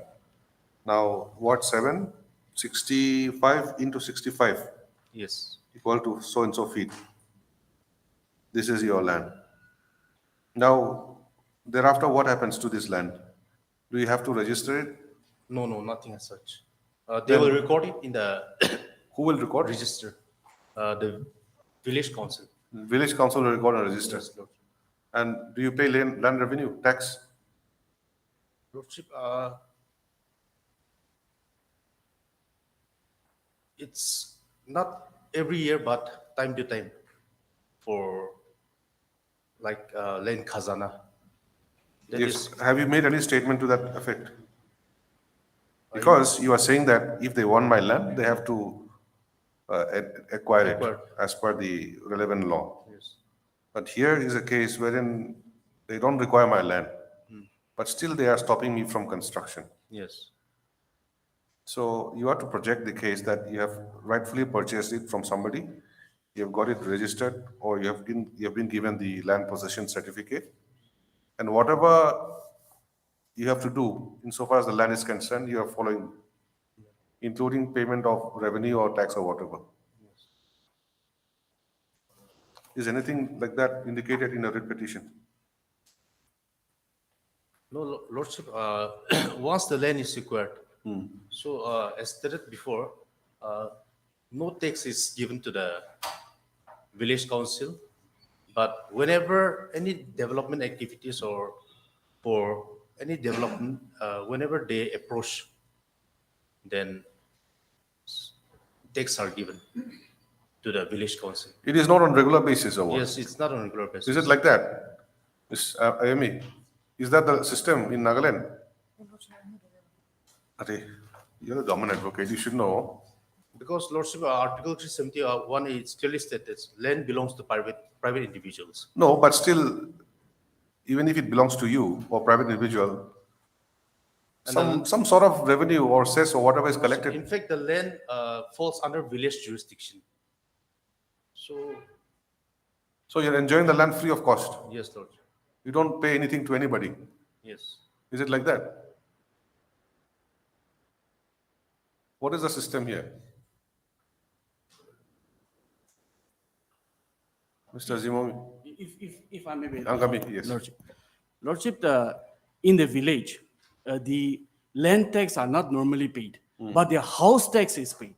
House tax. House tax is paid. House tax is paid to the KL and to the village council, Okay. but not land tax. If there's no house, no tax is paid. Yes. You yes. just have that land like Yes. that. So Then in the town? in the city, town, yes, we have. What do you pay? We have, because in the town, the town lands comes under Jamamandi. So there's a government tax on it. So we pay the land tax, yes. To? To the government, But in the village, we don't have that land tax. We just have the house tax, Your Lordship. I see. All right, come back. 5 minutes.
So basically, unless you have constructed a house, there's no tax Yes, Lord.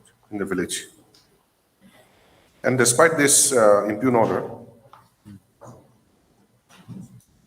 you have constructed the house. No, Lordship, in fact, I have submitted several representation clarifying my stand, clearly stating that that is my land. And if the department, if the government wants my land, then I am ever ready to give my land to the government, but through proper channel. They have to first acquire my land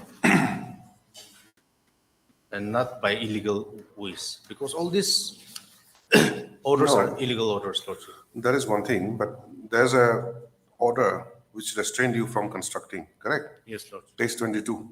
Yes. You are hereby directed to stop further construction forthwith. Then you submitted your representations, all that. Yes.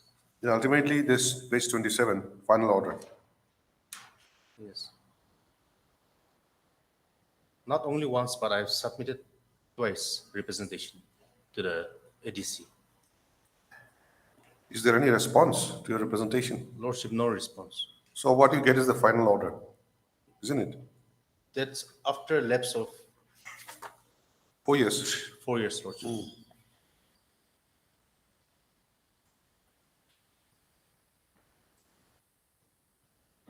But how does this order affect you? Your name is not given here. Yes, Lordship, my name is not reflected in the order as well. But basing on the previous order passed by the ADC,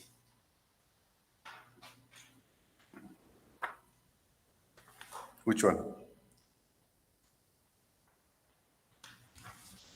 a restraining order, Lordship. Please read the final order. Restraining order is 2016. Yes, Lordship. There's no reference here in this order, isn't it? No, Lordship, this restraining order was passed basing on a complaint lodged by the executive engineer. I'm talking about the final order. Yes, The regarding- first order was because of the complaint. Yes, Lordship. Then you submitted representations many times. Yes, Nothing happened. You also started constructing also. yes. Then final order at page 27. Please read this order.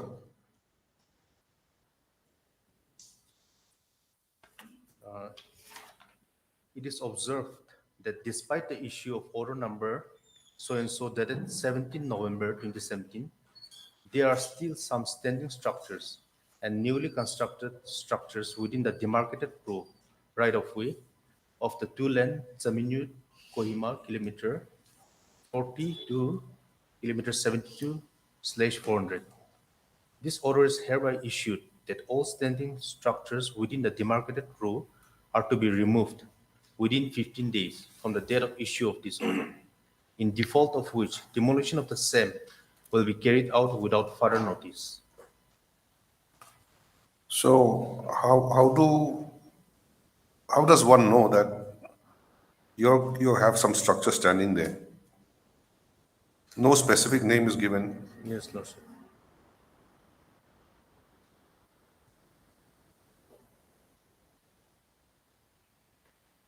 KM 40 to 72. NH 61. Between them. Your property is located there, between Yes. that. Is it obstructing the road? Lordship, the project has already been completed and it's not obstructing. So that's why, Ms. Ayemi, see, unless you pinpoint up these persons have constructed their building or their some structure, remove it. Unless you pinpoint them, how will they know? Your Lordship, the petitioner's construction, it reduced the two-lane road from 14 meter to 12 meter, Your Lordship. That's why the restraining order was issued. Despite that order, he completed his construction and the final order was issued. Your Lordship, the final order and both the restraining and the final order talk about newly constructed buildings and structures, Your Lordship. And the final order was issued to the general, to the public in general, Your Lordship, for everyone who had constructed new buildings that were. So there can still be dispute unless you pinpoint who are those individuals. That is why perhaps I asked you to produce this letter, 17 November 2017, which is reflected in the final order.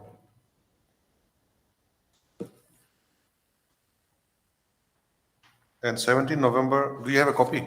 Yes, Lord. This says that it is hereby informed to those individuals whose land have been compensated, so and so, so and so, to remove the standing structures within the area demarcated for 2-lane within 30 days. And here in this order is clearly stated that whose land has been compensated. And in my case, Lordship, my land was never acquired and I was never compensated. Your Lordship, initially,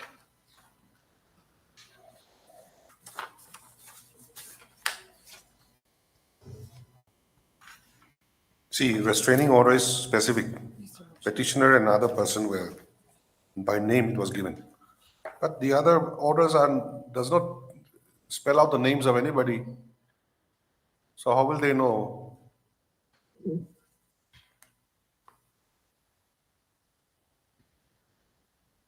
even the restraining order, without acquiring my land, they cannot issue restraining order to me, Lordship. It's not government land.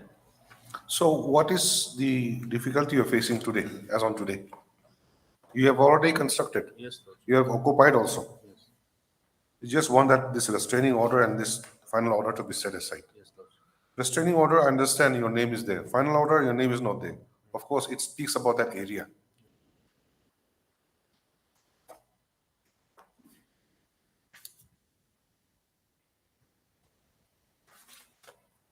What is your stand here in the affidavit? Let us see.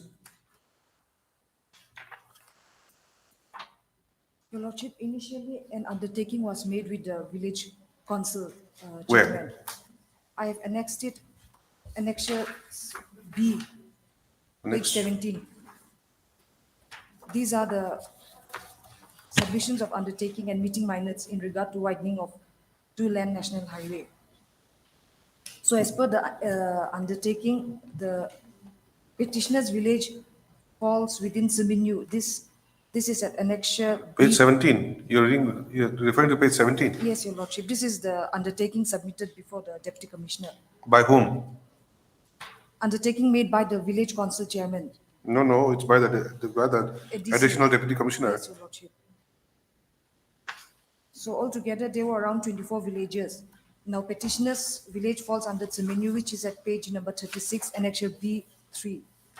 No, let us first understand page 17, okay? Submission of undertaking and meeting minutes of regarding so-and-so. Please read this. With reference to the subject cited above and in reference to your letter number this dated 5th June 2014, I have the honor to state that a meeting was held with the respective village council chairman, Rengma Hoho, PWD National Highway on 26 June 2014, pertaining to widening of two-lane National Highway 61 Siminyu subdivision, and hereby submit the undertaking furnished by the concerned department, duly signed by 24 village council chairman, Rengma Hoho. It may be suggested that a survey and listing of landowners may be conducted by Land Records Survey Office District Administrative with the concerned department to avoid further complications. Where is the undertaking?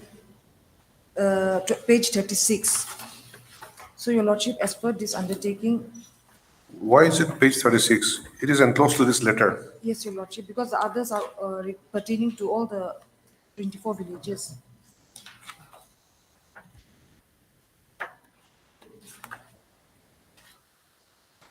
Page 18, what is page 18? Page 36.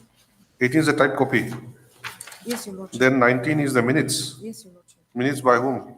Which meeting is this?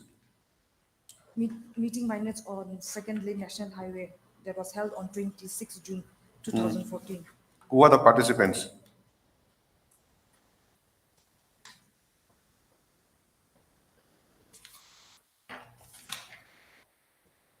Meeting was attended by all affected village council chairman, president, general secretary, Rengma Hoho, officers of PWD Highway.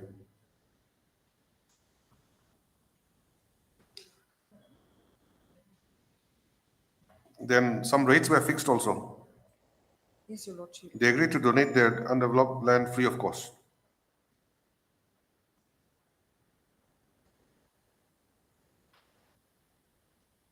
PWD department shared the overall picture regarding categorized government rates.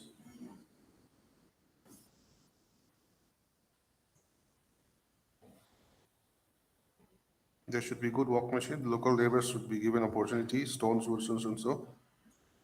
Materials should be purchased from stakeholders. What is this rate for? To compensate? Yes, Your Lordship. As per what? For structures and land falling under the town. No, this rate is fixed as per what rate? What? How is it fixed? Schedule of rates, something Yes, like Your that. Lordship, that will PWD be- schedule of rates. Yes, Your Lordship, it will be like that. But what about the acquisition law? Your Lordship, initially here, the petitioner's land was not developed, nothing was there. No, no, I'm talking about generally. When you want to widen the road, why not acquire it? Why did they fix the rates like this? Isn't it? There is a law, the 2013 Act is there, or the National Highways Act is there. If you want to widen it, you have to acquire it and pay compensation accordingly. Now, this is another system. The rates were fixed by this meeting. And how these rates were arrived at, it's not available here. Anyway, we go to 36 now, undertaking. This is in respect of, The petitioner's village, what is that village? it's a menu, Your Lordship. Passes through so-and-so. And we do hereby agree to donate the land free of cost right away, so-and-so, so-and-so, so. We also agree to settle any disagreement on that may arise during the course of, shall give full cooperation. So, this is the undertaking given by the VC. Yes, Your Lordship. Is it binding upon the petitioner? Your Lordship, his land falls within this village jurisdiction. Maybe, but he has purchased the land. If it falls within that particular land, they have to acquire it. Or at least pay him the rent the compensation as per this fixed 26 June 2014 minutes.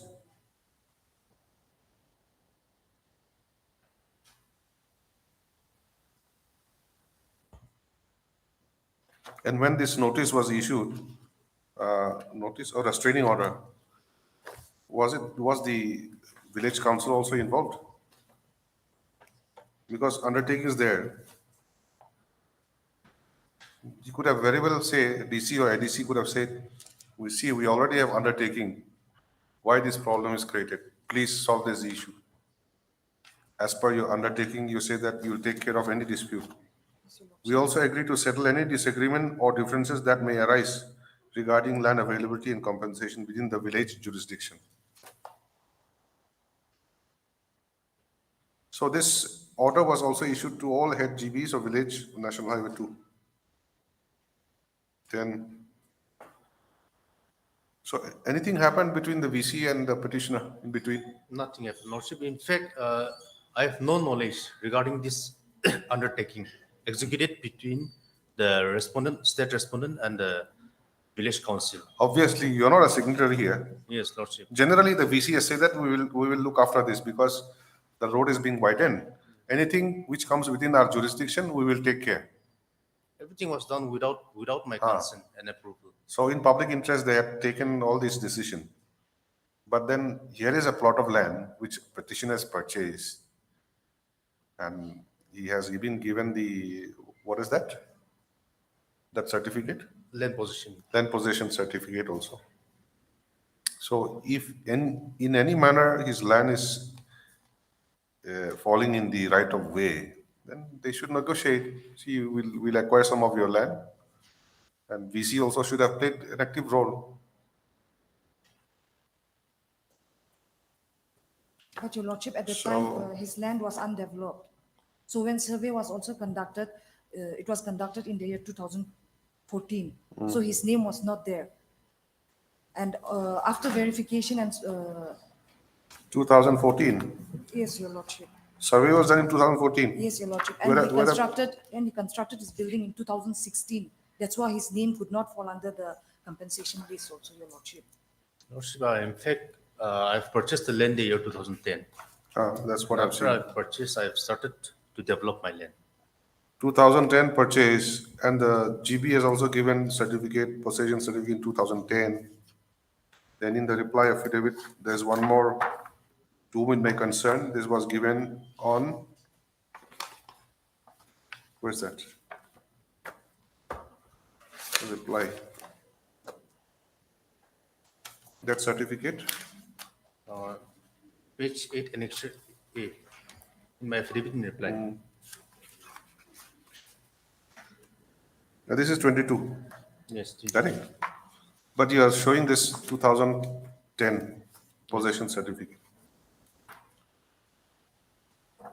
Has it been denied, disputed by the state respondents that No, Lordship. you have not purchased and this land possession certificate is wrongly issued? Anything? No, Lordship. Your statement is annexure A2 is against which paragraph? A2.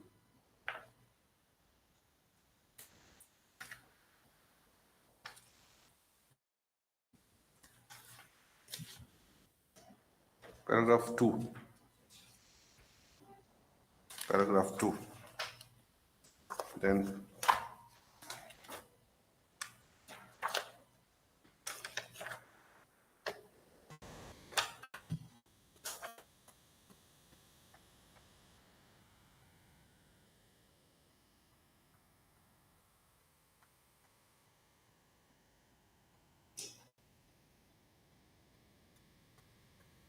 so that ward number 7, 8 that has been raised. Your Lordship.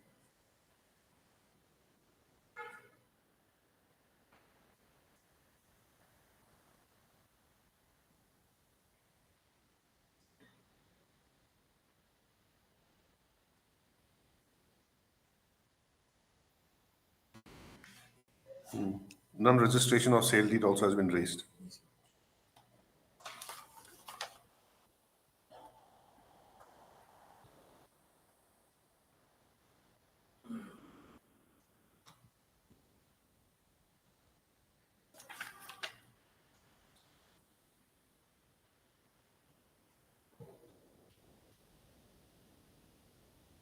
In fact, the land in question is undisputed. The land in question is undisputed. How do you say that? Lordship. Because no one is contesting that. And I've purchased and I'm the absolute owner of the said plot of land.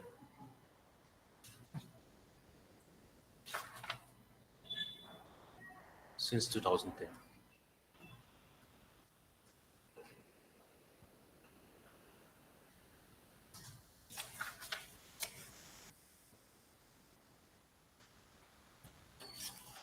Is there any interim order from this court? Yes, Lordship. Staying which order? Beyond final order. Final order.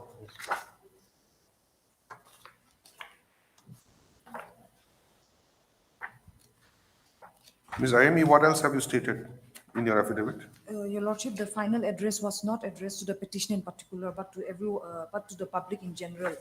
And the same was published in the newspapers as well, Your Lordship. It was not targeting the petitioner alone, Your Lordship. But to the public who have constructed their buildings, reducing the width of the road.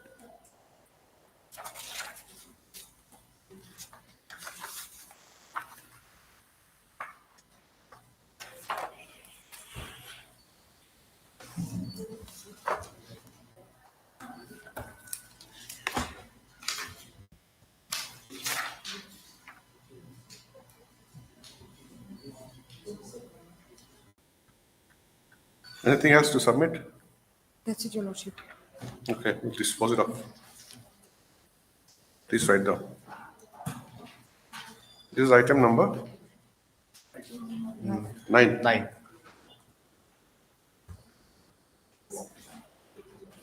Heard Mr.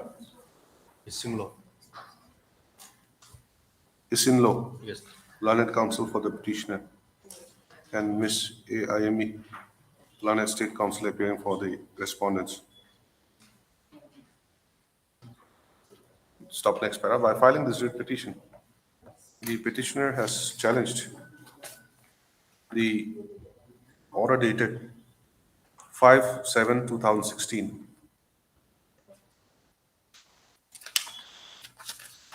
within bracket annexure C, by which he has been directed to stop further construction over his plot of land.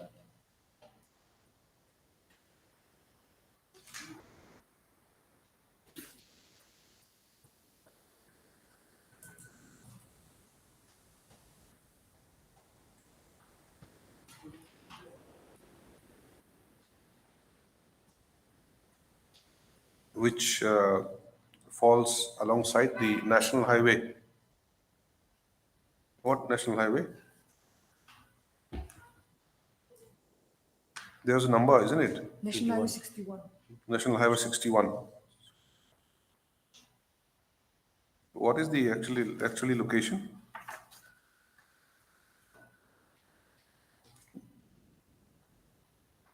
On the Tsuminyu district, Your Lordship. In Seminyu district, KM 40/000. It can't be 000, is it?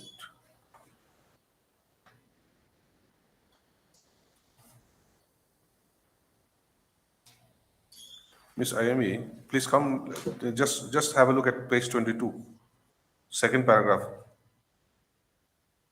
Taking place in so and so. This KM is there, 48,500, then 49,800, correct? Yes, Your Lordship. Now, if you go and see the impugn order again, final order at page 27. Yes, Your Lordship. Now, this says 40,000, then 72,400. So why is it keep on changing like that? Your Lordship, in all the other government orders also, it's like that only. No, there should be a similarity, isn't it? There should be a similarity. Where's that particular order you produce?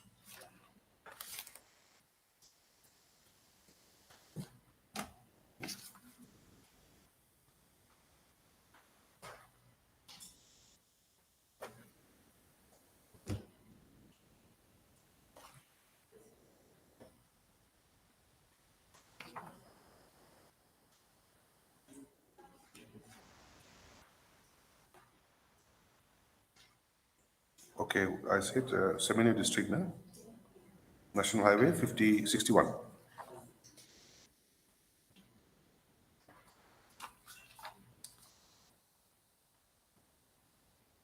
Stop. The petitioner has also challenged the final order dated 24/6/2020 within bracket annexure F, by which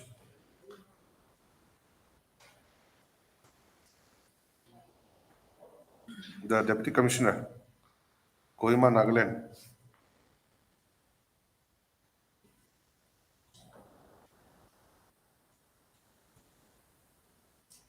has directed that all standing structures within the demarcated ROW are to be removed within 15 days from the date of the issuance of this order, Your Lordship, standing structures and newly constructed structures. Newly constructed structures, Your Lordship. Okay, standing structures and newly constructed structures, huh? Nothing as such is mentioned in the final order. No, it's in the second line. Next para. It is the case of the petitioner that he purchased a certain plot of land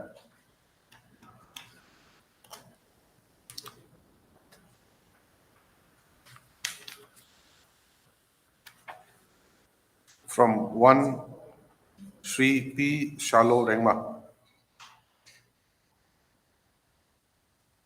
on 11/2/2010.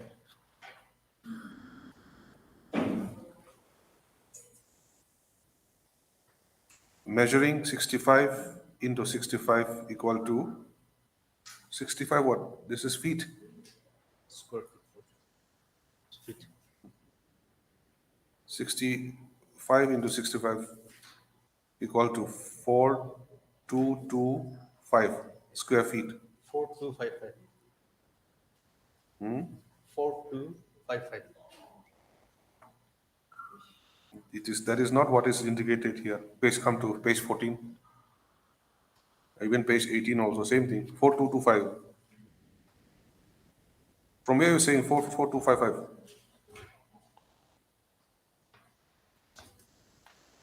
4225 square feet.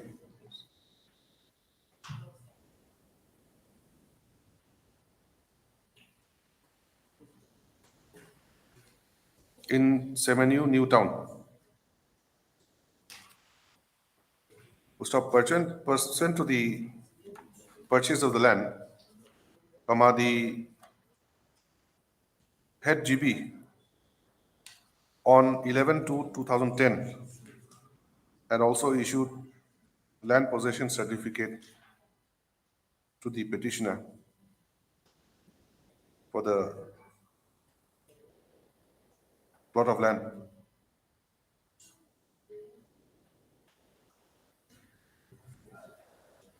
Stop. However, according to the petitioner, the ward number was wrongly indicated as ward number 8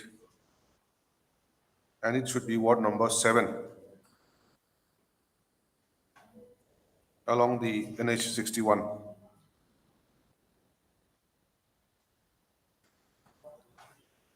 Semenyu Town.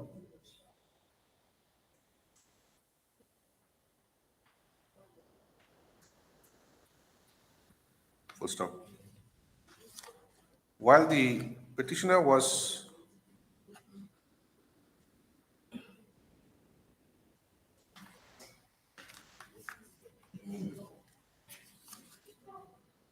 constructing his house over the said plot of land, comma, on the basis of certain complaint submitted by Executive engineer. the executive engineer. Which executive engineer? PWD National Highway, Division 1, Kohima. PWD National Highway Division 1, 1, Kohima. Kohima. He was given the impugn order dated 5/7/2016 by the Additional Deputy Commissioner, Semenyu District, Nagaland, directing him to stop further construction over his land. Stop. Against the said order, the petitioner submitted his representation before the Additional Deputy Commissioner on 18/8/2016, 7/7/2017. How many? Only two. 2. And you put and in between, huh?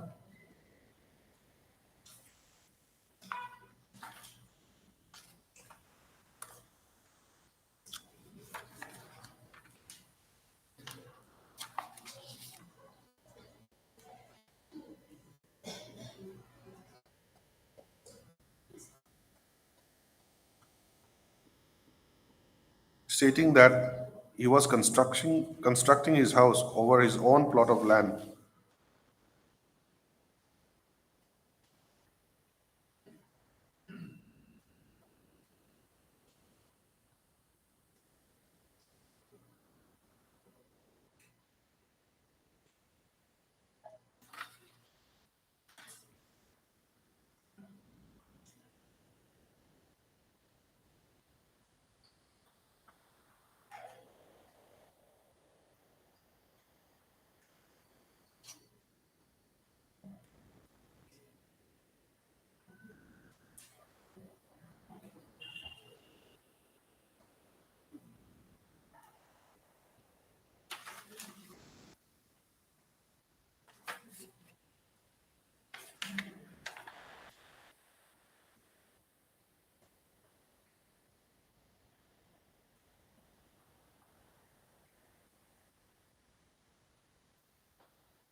and that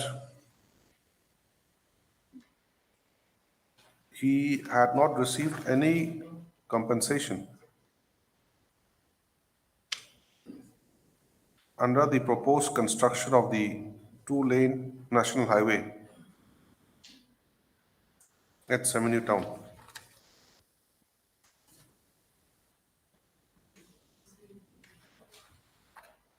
However, the Deputy Commissioner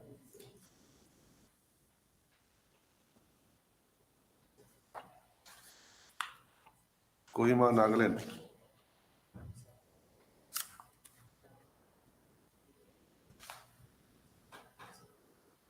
issued the final order dated 24/6/2020, directing that the standing structures and newly constructed structures within the demarcated ROW of the two-lane Seminyu Kohima KM 40/000 to KM 72/400 within bracket erstwhile NH-61 close bracket be removed within 15 days from the date of the order. Stop aggrieved. The petitioner is before this court.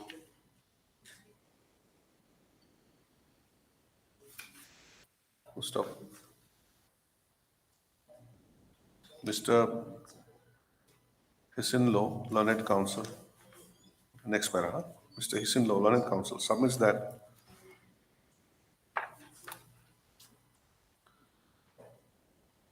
there is no dispute regarding the ownership of the land of the petitioner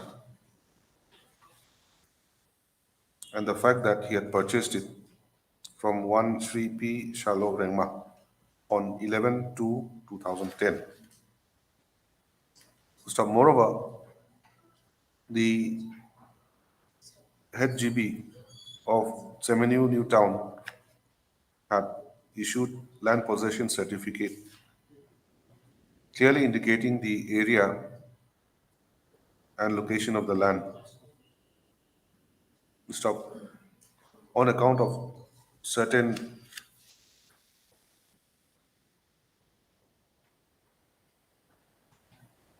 mistake, the certificate indicated that the land was at ward number 8 of NH-61. However, the same has been clarified by the head GP by issuing another certificate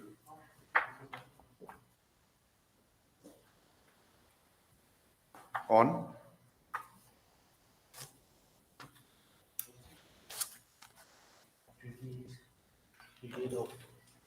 March 28/3/2022, indicating that the land is located at ward number 7 of Seminyu Town. The Learned Counsel further submits that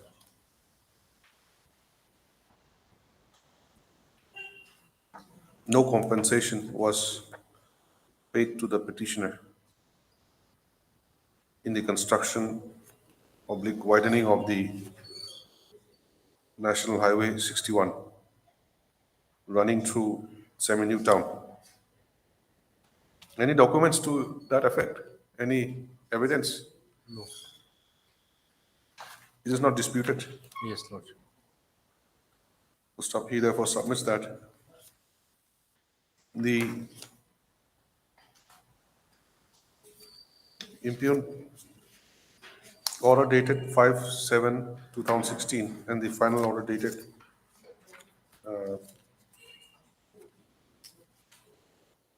24/6/2020 should be set aside.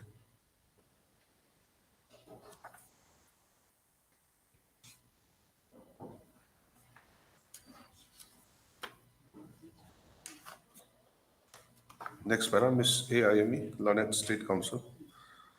On the other hand, by referring to the affidavit in opposition filed by the respondents on 11/3/2022, submits that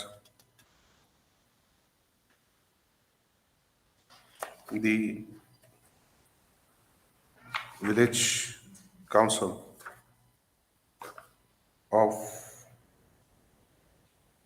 Semenu, through its chairman, had given an undertaking to the effect that the village council agrees to donate the land free of cost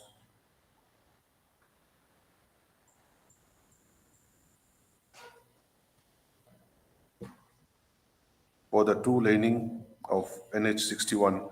Your Lordship, if I may, free of cost of those lands in undeveloped areas, undeveloped. Those that had constructions and all, they were compensated. For two lane NH61 in the undeveloped areas. First off, they also agreed to settle any disagreement or differences that may arise regarding the land availability and compensation within the village jurisdiction during the course of construction in the interest of public and road users.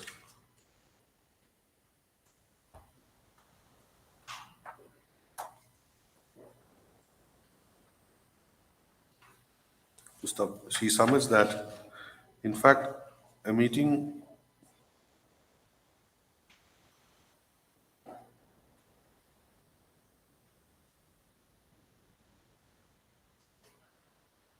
under the chairmanship of Additional Deputy Commissioner Semenu, attended by all affected village council chairmen from our president and general secretary, Rengma Hoho, and officers from the PWD, National Highway, Kohima, was held on 26/6/2014.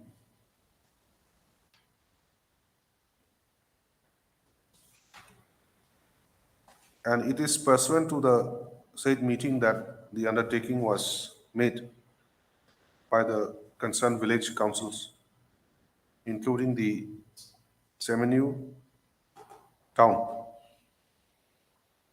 Semenu village council, correct?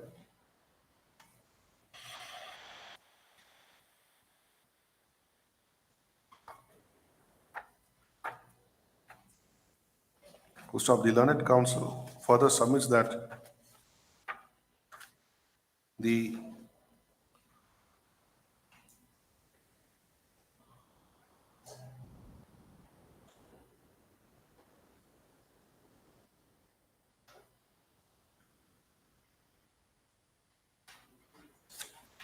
sale deed claimed to have been executed by the petitioner and the previous owner of the land is also not registered, and therefore it cannot be accepted as a legal document.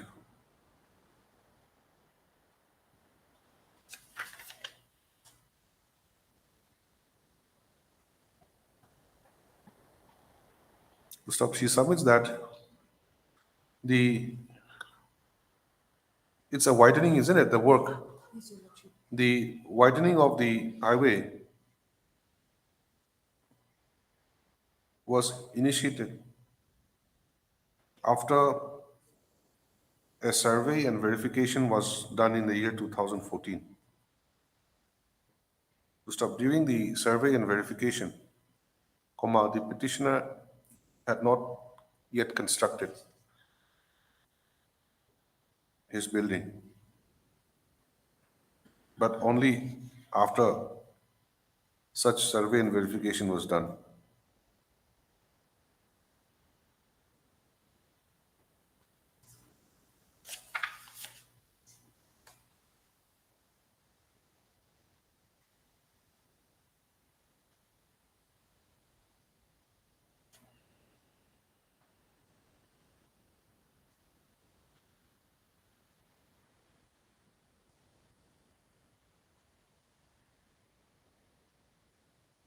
Therefore, the impugned order dated 5/7/2016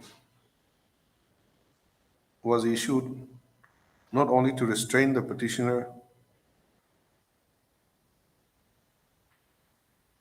and the other named person from further construction, but also to notify all concerned citizens of the town to refrain from any construction along the national highway that will affect the minimum road width of 14 meters. Road width will be spelling will be width, width, length and width, width.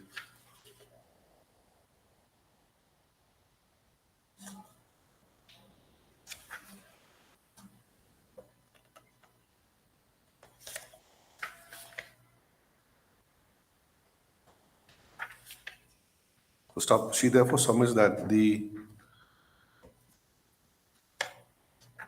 impugned orders were rightly passed by the Deputy Commissioner,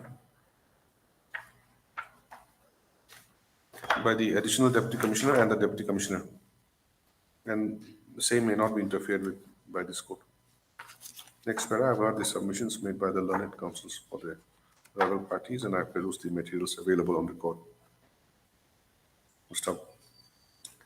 Next para, although the state respondents in their counter affidavit has disputed the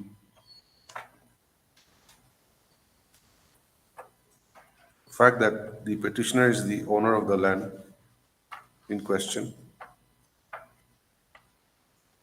and that the sale deed not being registered has no legal value, but the fact remains that there are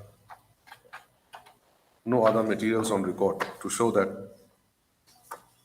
any other person apart from the petitioner has claimed ownership over the said plot of land.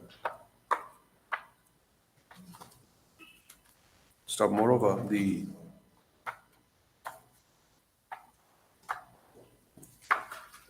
head GB of Newtown had issued the land possession certificate and subsequently had also clarified that the land of the petitioner falls in the ward under ward number 7 of Semi-Newtown.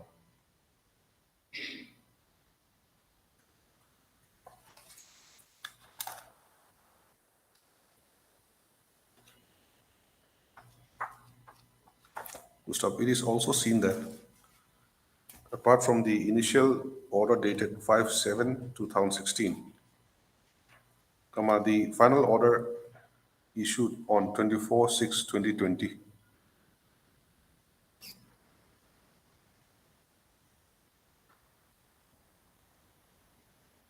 is general in nature. Stop. It also refers to order number REV/NH-1/98 dated 17/11/2017. Stop. This court, while order dated 21/3/2023, had asked the learned government advocate to produce the said order.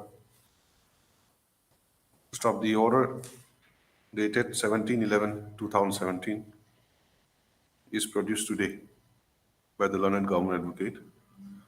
Stop. On perusing the same,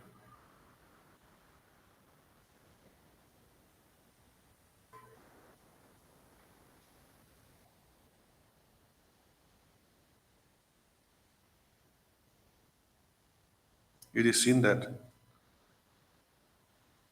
the individuals whose land have been compensated for buildings/structures under 2-lane Seminue, open bracket 40/000 kilometers to 72/400 kilometers along NH-61, close bracket, under Seminue, Kohima district, have been asked to remove the standing structures within the area demarcated for 2-lane within 30 days from the date of issue of the order.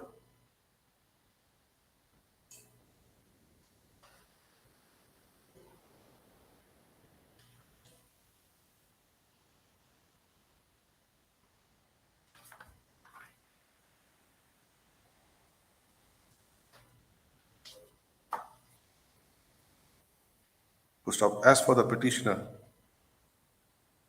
it is his claim that he has not received any compensation for his land or for the building public structures. Full stop. It is also the case of the. It is also submitted by the learned government advocate that the petitioner started developing his land only in which year? 2016, April 2016.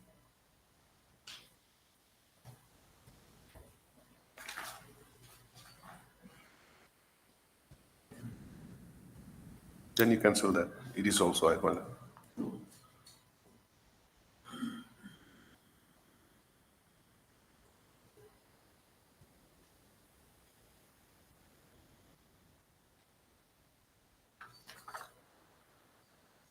Full stop. Therefore, without being compensated for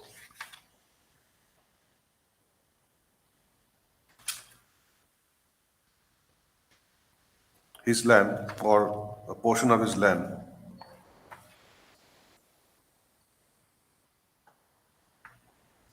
the the respondent authority concerned could not have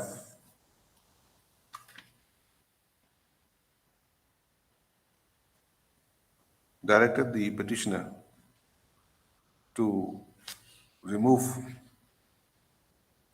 the petitioner to refrain from constructing his house or to demolish any standing structure. To stop. It is also seen from the final order dated 24/6/2020 that it is an order passed in general. Stop. No specific names have been indicated in the said order.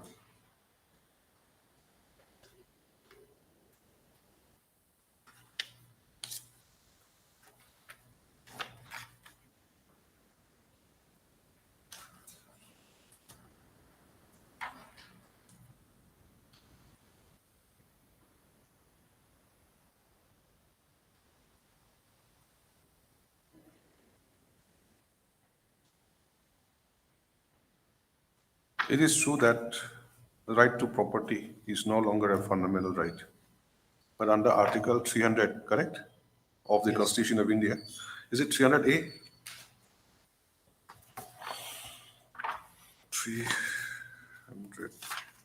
300A, yes, capital A. 300A of the Constitution of India. It is provided that no person shall be deprived of his property save by authority of law. To stop. The same is a constitutional right, and the state respondents cannot violate the same by directing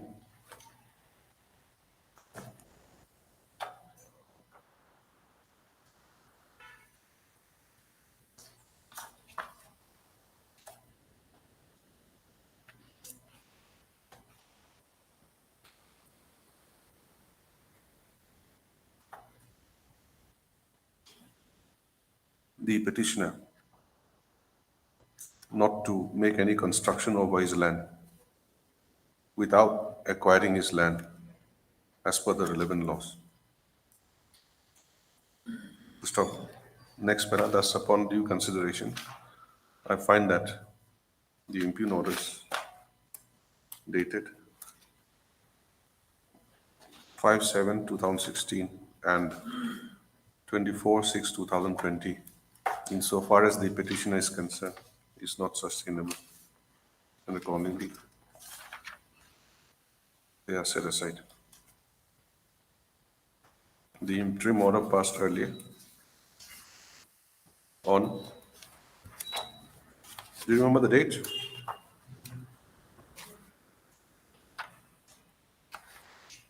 is hereby made absolute. 15/7/2020. Yes, 15/7/2020. Huh? Yes. Much obliged. Item number 10.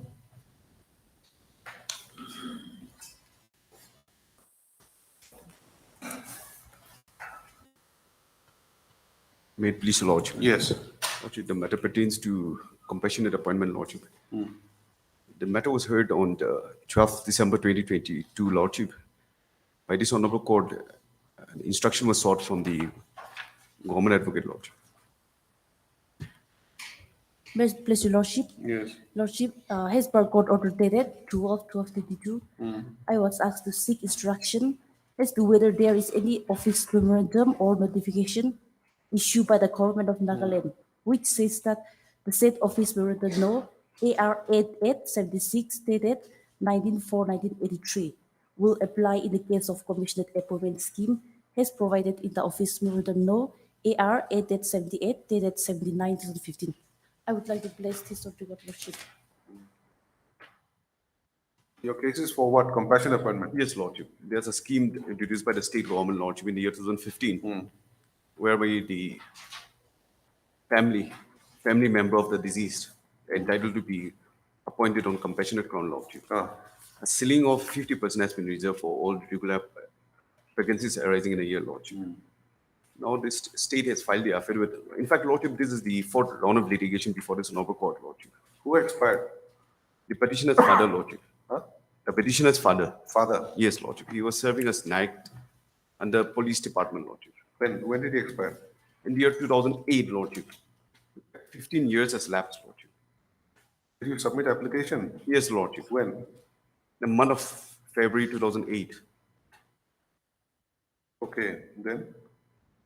And thereafter, on two occasions, 2012 as well as 2013, I've enclosed in my read petition, Lordship. Thereafter on? When? 2012 and 2013. Application? Applications, Lordship. 2012 and 2013. 2013. Yes, then? Lordship, since the matter was pending before the concerned authorities. To whom did you submit application? To the DGB, Lordship, Director General of Police, Lordship. Lordship, if I may be allowed to turn. Father was working under whom? Shouldn't be through proper channel. Yes, Lordship.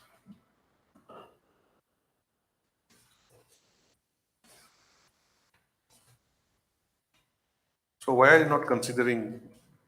Lordship, may Compassion kindly see my affidavit, paragraph 4. Is what have you written there? That with regard to the statement made in paragraph 2 and 3 of the read petition, the answer did not admit the action for the records. However, it is further stated that the government has issued the office memorandum no AR 88 1978 dated 79/15 with regard to the appointment on commissioned scheme, which is to be read along with the office memorandum no AR 8876 dated 19/4/1983, which clearly stipulated that non-locals are not eligible for employment against the reservations made for the indigenous inhabitants of the state. They are, however, eligible for appointment against 20% of the vacancy relating to gazetted technical posts. Therefore, the petitioner not being an indigenous inhabitant of Nagaland cannot be appointed under 100% reserve in grade 3 and 4 posts of the office memorandum dated 79/2015. However, the petitioner can be considered in technical posts of grade 3 and 4, where 20% is open for non-local. Technical? Yes. Gazetted technical? Or non-gazetted? Technical posts of grade 3 and 4. However, where 20% is open for non-local. However, Lordship, it is our burden to mention herein that by letter dated 16/8/2021, informing the petitioner that in view of the observations of the P&AR department, the Office of the Director General of Police in pursuit of his documents, the case of the petitioner cannot be considered since the petitioner does not have any technical qualification as required by the office memorandum no AR 8876 dated 19/4/1983. Therefore, in compliance to the Honorable Court order, the authority has communicated to the petitioner.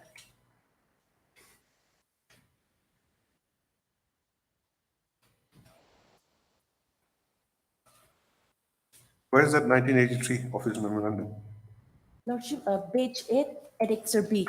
of Annexure B. your affidavit? Government Yes, affidavit, Lordship. Lordship.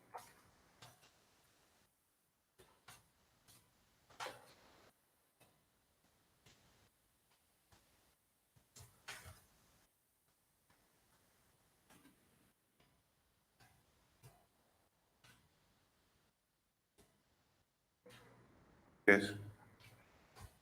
Where's that reservation? Lordship, page 9, it's clearly written. Lordship, may kindly allow me to read. Yes. Under the present policy decisions of the government, non-locals are not eligible for employment against the reservations made for the indigenous inhabitants of the state. They are, however, eligible for appointment against 20% of the vacancy related to gazetted technical posts. It is therefore requested that this vacancy be brought against the notice of all concerned for strict compliance. Is 8 and 9 are together? Page 9 is a part of page 8? Yes, yes. Why is it in a big letter and one is in a small letter?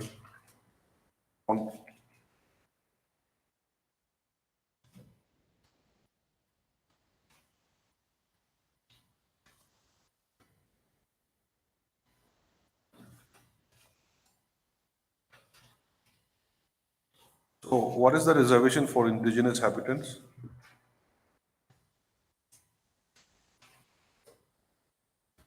How much reservation is there? 100%?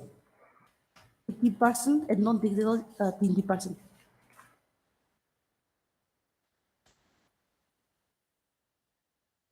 No, it says under the present policy of the government, non-locals are not eligible for employment against reservation made for indigenous inhabitants of the state.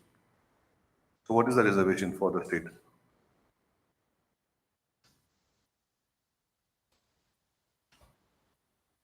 And the second sentence is different. However, they are eligible for appointment against 20% of the vacancy relating to gazetted technical posts. It is only for gazetted technical posts. What about the other posts?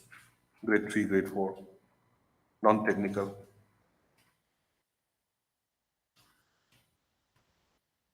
Now, this is 1983. And what does 2015 say? Similar reservation is there? Lordship. 2015 is silent on the reservation, Lordship. As far as non-indigenous inhabitant of the state is concerned, Lordship. 15 is silent. Silent, Lordship. Lordship will find the scheme at page 14 of the read petition, Lordship. It's already before me. It's in the counter affidavit also. Yes, Lord. Page 6. Yes, Lordship. Now, 83 said that. 2015 does not say anything. So why this clarification was sought for?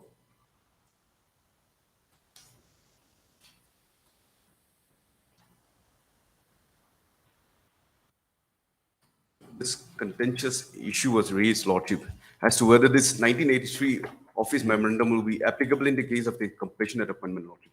That was the issue raised.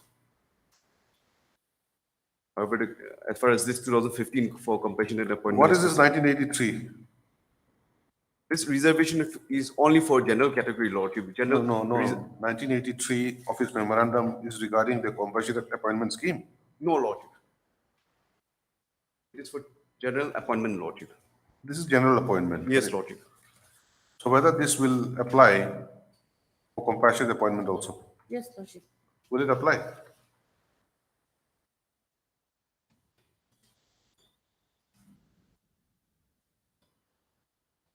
Any office memorandum notification issued by the government which says that office memorandum will apply in case of. So that is why you produced this today. Yes, Lordship. You've given him a copy. Yes. Let us read together again. Matter has been examined. What matter has been examined?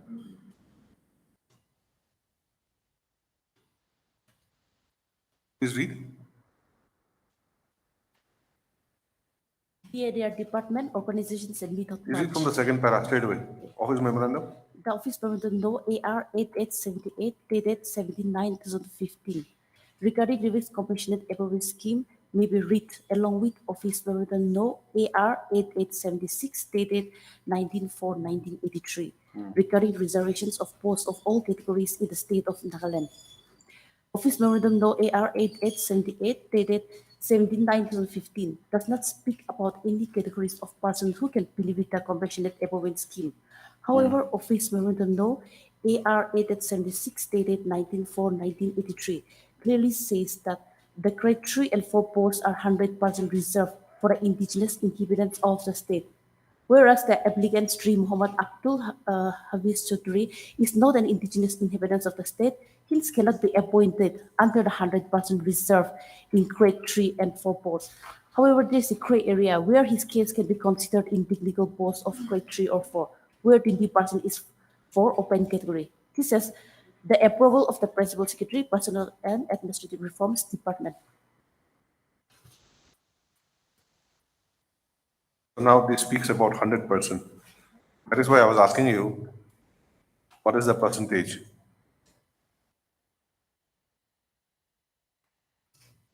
Non-locals are not eligible for employment.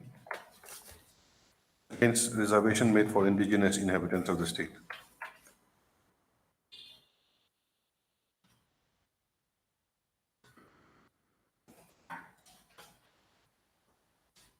But then again, this also is confusing because 83 says gazetted technical post. Now this clarification says that grade 3, grade 4.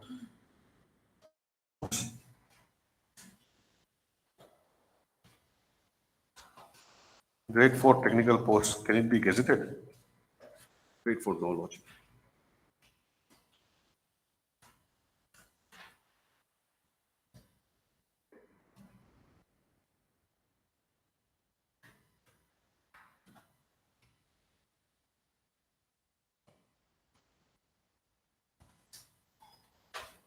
So we'll think about it, come back at 2 o'clock.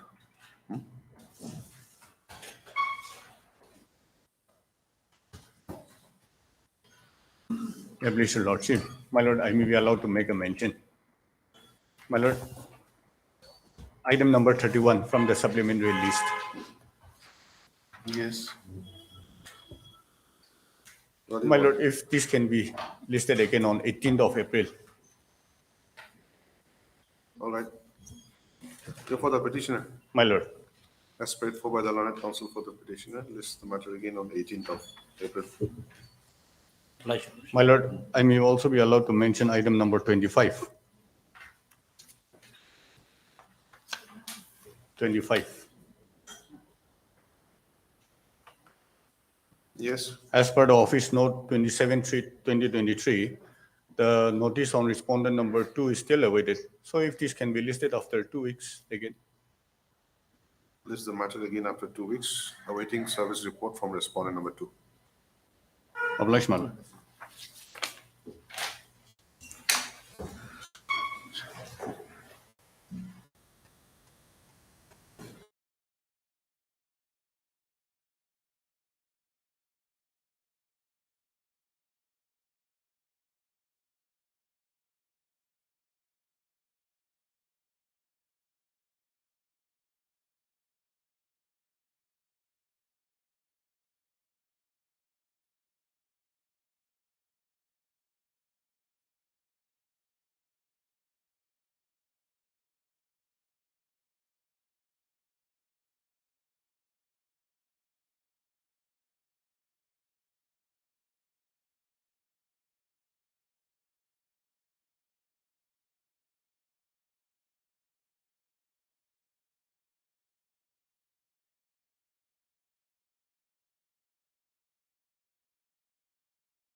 My lord, I'd like to make an appraisal before your lordship. Yesterday's heard item Yes. from supplementary list Yes. 32 and 33. If that can be accommodated and upgraded, I'd be How many matters are still there? After this meter? After the present meter? No. How many matters are still remaining? It's about 3, 4 items are there.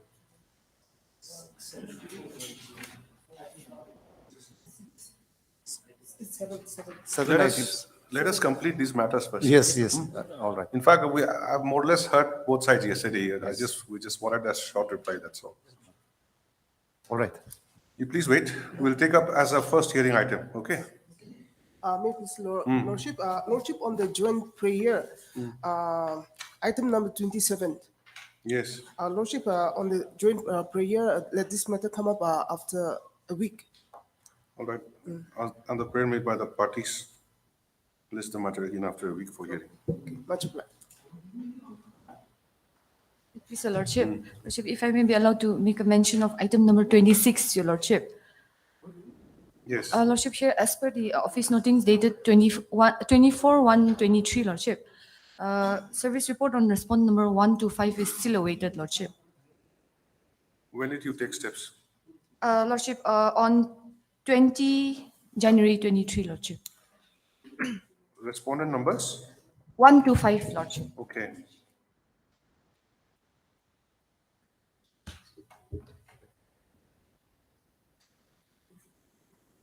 January. How long should we wait? Lordship, maybe another 3 weeks, Lordship.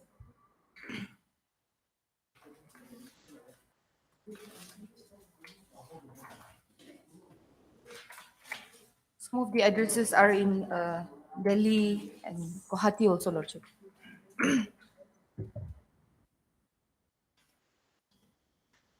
Okay. He's right. Office note dated.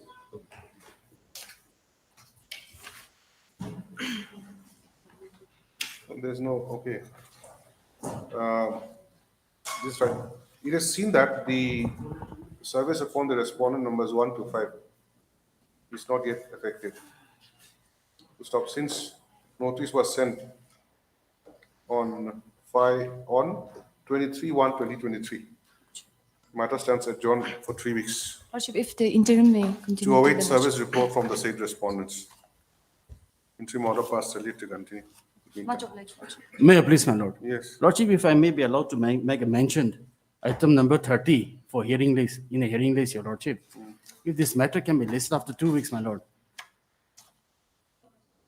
Item 30, my All lord. right. That's Lordship, paid may I for fix by- a date, Lordship, on 17, Lordship? It's paid for by Learned State Council, not objected to by this side. List the matter again. 17. 17, Lordship. On 17th of April 2023. Lordship, 17th, I have one difficulty, your lordship. Then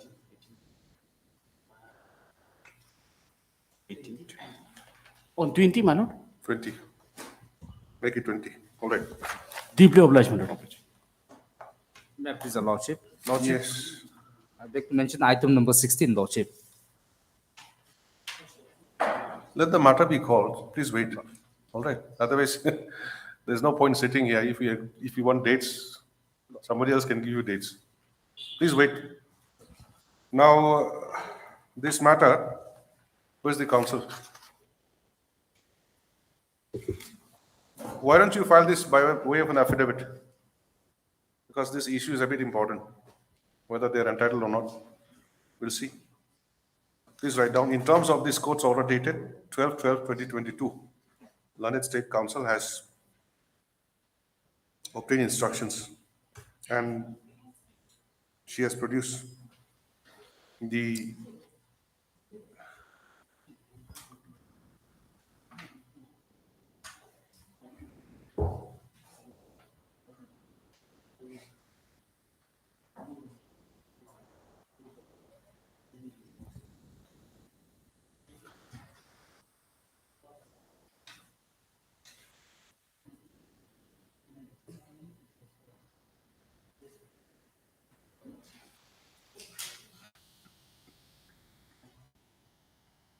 what is this document?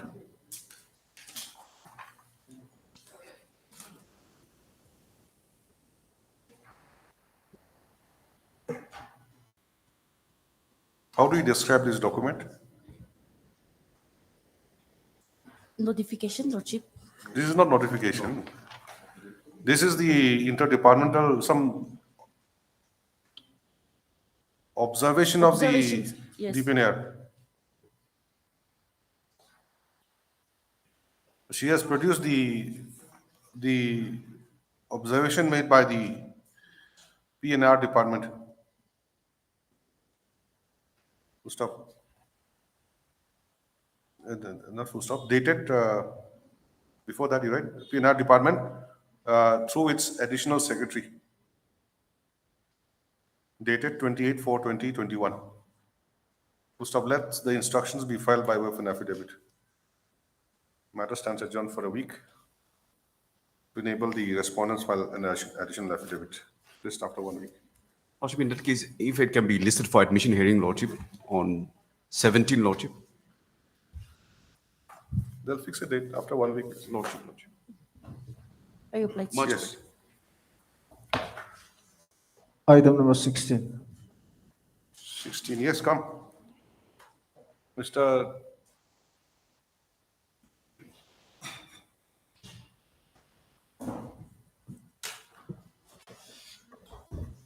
You wanted to mention this? Lordship. Lordship, this IA 18, it's for stay of the order dated 9/4/2021. And Lordship, during the motion, there is already an interim order. So this IA may be disposed of. And Stay of what? Stay of the order passed by the district session judge, right, in BS case number 6 of 2015. Where is that? My Is it application, page Lordship. 8? Page 8? An application praying for stay of the inter-cost title, Lordship. An application praying for stay of the Indian order dated 9/4/2021, passed in GR number 4615 in Millory PS case number 6 of 2015, pending before the court of the learned district and session judge, Pek Nagane. Yes, what is that order about? Lordship, this matter relates to civil revision relates to section 6 of the Armed Forces Bill Act. So we're alleging that without sanction from the central government, an army personnel cannot be prosecuted. So this is a prosecution against one Yes. Major Surinder Singh. Yes, Lordship. For what purpose? Why has been prosecuted? During an operation, Lordship, two insurgents were killed. And while transporting the dead body in Wuzu village, the villagers they stopped the convoy, army convoy. And during that time, there was another firing. And two. Oh, is that incident? Yes, yes.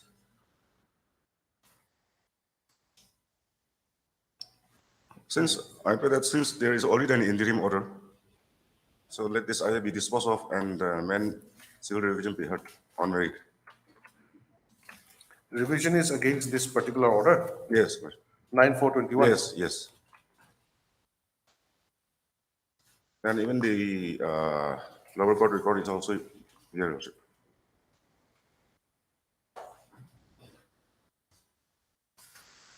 Till the next returnable date. So this still the returnable date was order dated 18/11/2022. Then it was not extended thereafter. There was, Lordship. It has not been extended. Lordship, I say 14/3/2023. 14/3/2023.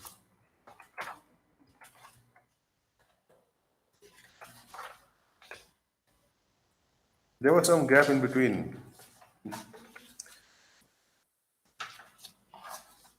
So who is to file objection here? Who's the respondent here? The state, Lordship. State. What is the submission? Lordship, since I inherit this file from my colleague, Lordship, I have to go to the brief, Lordship. You have not gone through the brief? Lordship. And there's another IA also. That has already been disposed, Lordship. Dispose. Yes, that is for condonation.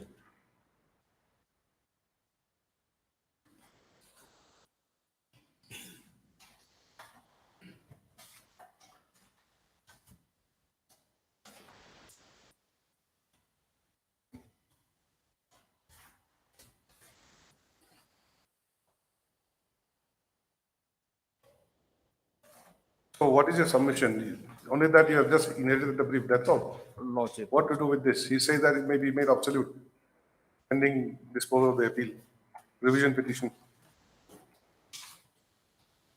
Lordship. Are you going to file an objection or not? Lordship, I'm allowed 2 weeks time, Lordship. So that in the meantime, Lordship. In 2 weeks time for what?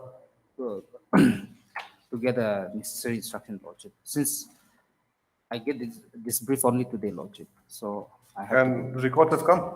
Yes, Lordship.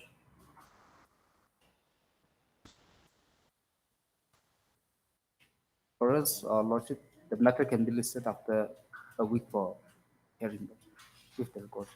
Hearing. In fact, Lordship, since the record is already here, so the trial court, they cannot proceed with the case. So that is why I pray that this IA be disposed of and expeditious hearing be heard on the civil revision, on the main case.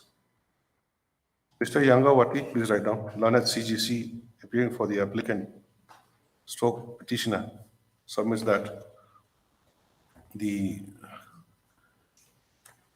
records have, the LCR has been received. Yes, Lordship. Where is the LCR? Sure.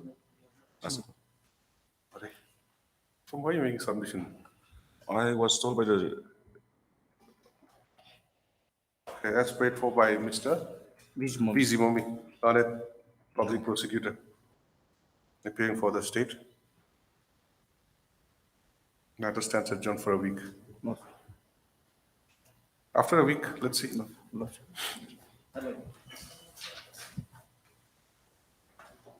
Item number 17. May I please, Your Lordship? Lordship, I have instruction to appear on behalf of respondent number 2 and 3. So, Your Lordship, in this case, the state had already filed a writ appeal against the judgment and order which is under contempt, Your Lordship. What is the detail? The- What are the details of the writ appeal? Yes, the writ appeal number is WA35 of 2022. It came up yesterday, but because of the non-availability of the availability of the judge, Your Lordship, we could not take up yesterday. Otherwise, it was listed yesterday. There's no order passed till now, isn't it? Yes, no order was passed, Your Lordship. So- But if, Lordship, that there is an illegality in the single judge judgment because the petitioner do not come under the policy of the government for regularization. That is to be decided in the writ Yes, appeal. yes, Lordship, Lordship. In this, you file your power. Lordship, I will. Ms. V. Shukre, learned additional AG, submits that she has instructions to appear on behalf of Respondent number 2 and 3. respondent numbers 2 and 3. And prays that she may be given a week's time to file her power. And also show cause reply. What about 1? Lordship, I am representing respondent number 1. Okay, Mr. N. Angami, learned State Counsel, also submits that he will be representing respondent number 1 and prays for a week's time to file his power. Prayer is granted. This is the matter again. Lordship, after 3 weeks, Your Lordship. So that in the meantime, we can file our affidavit. After also. 3 weeks, okay. Yes, Lordship. Much obliged. Item number 19.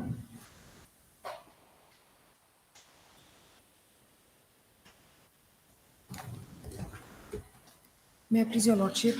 Yes. Your Lordship, in the last occasion, I was directed to get instructions with regard to provisional pension. So, Your Lordship, the provisional pension exists for a period of 6 months only from the date of retirement. So, petitioner has retired in the year 2011, so he cannot, provisional pension cannot cover his case, Your Lordship.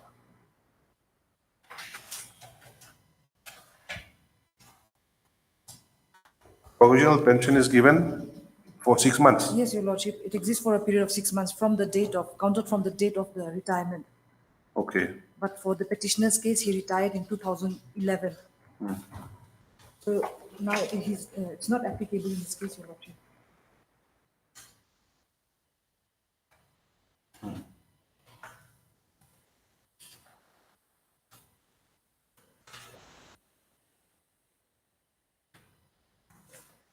We'll have this again some other time. It's AIME, Learned State Council. In terms of the court's order dated 23/3/2023, has obtained instructions to the effect that provisional pension can be granted only for a period of 6 months from the time of retirement. Since the petitioner had retired when? 2011. In 2011. The benefit of provisional pension will not be available to him at this stage. Next para, considering the above submission, this is the matter this is for hearing or for admission? For admission. For admission, hearing again on?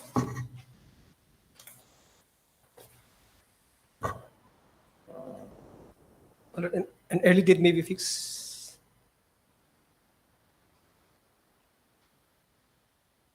Eighteen April.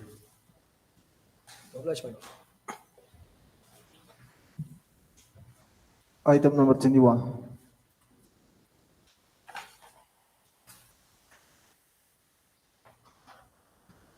My pleasure, Your Lordship. Yes. I have received the affidavit in opposition filed by the respondent 1 to 4, Your Lordship. And then in their affidavit in opposition of paragraph 4, Your Lordship, they've clearly stated that I'm entitled for the time-bound scale of it, which I'm seeking for, Your Lordship. Page 2, paragraph 4.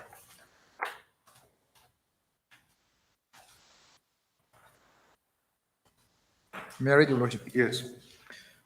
But with regard to the statements made in paragraph 7 to 9 of the writ petition, the deponent respectfully states that the Finance Department by letter such and such dated 22/9/2022 had written to the Secretary, Works and Housing Department, Nagaland, Kohima, that the work charge employees drawing scale under ROP 1993 are entitled to time-bound scale as per Rule 13 of ROP 1993, and accordingly the same was intimated to the deponent by Works and Housing Department by letter dated 13/9/2022 for further necessary action. As such, on considering the petitioner's claim in Rule 13 read with 2P of the Nagaland ROP Rules 1993, the petitioner is found to be entitled for the time-bound scale of pay, Your Lordship. So, since I've already admitted, Your Lordship, I pray that keeping in record the office order dated 22/9/22, Your Lordship, the present petition may be disposed of, Your Lordship. The direction to grant me the time-bound scale of pay within a month, Your Lordship. That's my only humble submission.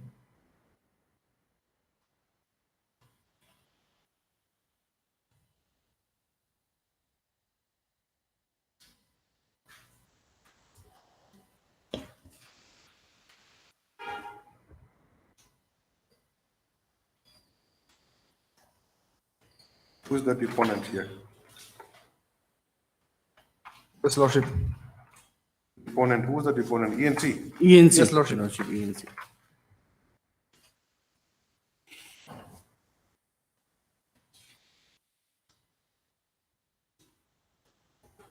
P9/2022.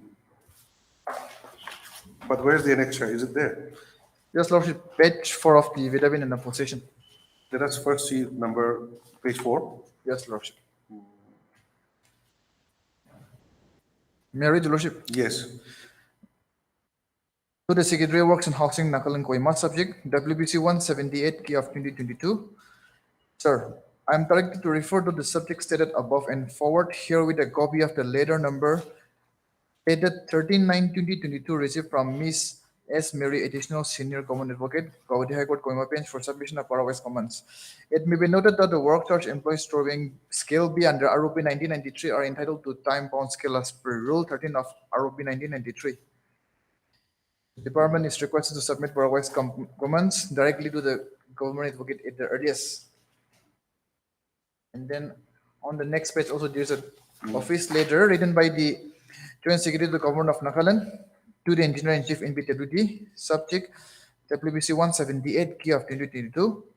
Madam, I am directed to refer to the subject cited above and to forward here with a copy of Finance Department's letter number such and such dated 22nd September 2022 pertaining to WBC 178 K of 2022 Shiri Tumsuk above versus State of Nagaland in 3 orders, along with enclosures, and to request you to take further necessary action on the matter within the stipulated time, Your Lordship.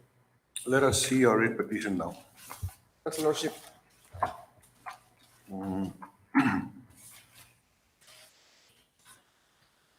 Your Lordship, the petitioner, he was appointed as work charge plumber under STU housing number 1 in the scale P, Your Lordship. My next year is page 9, Your Lordship. The type copy is page 10.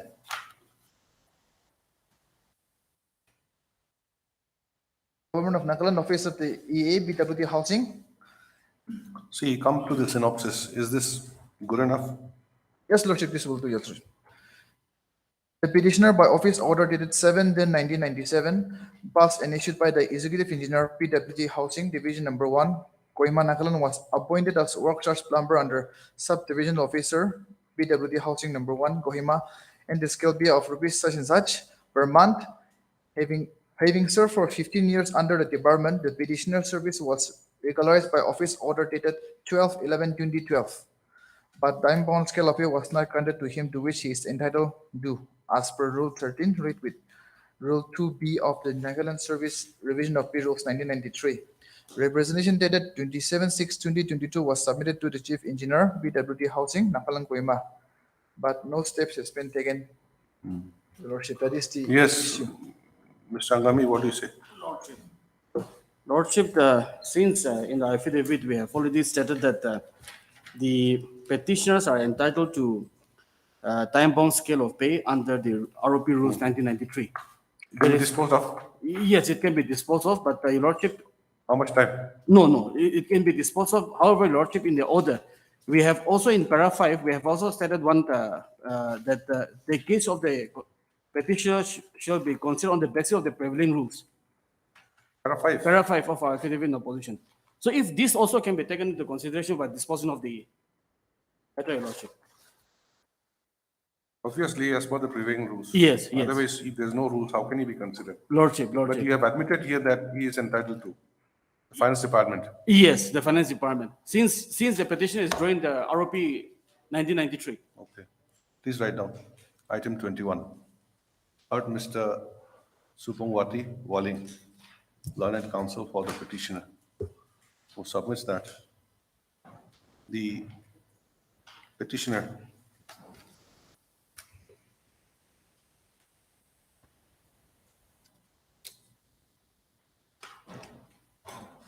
was appointed as work charge plumber under Subdivisional Officer, PWD, within bracket housing, number 1, Kohima, in the scale pay of rupees 900-1760 per month by the Executive Engineer.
ensure the orderly conduct of the general conference in accordance with the MOA and certify the result of voting.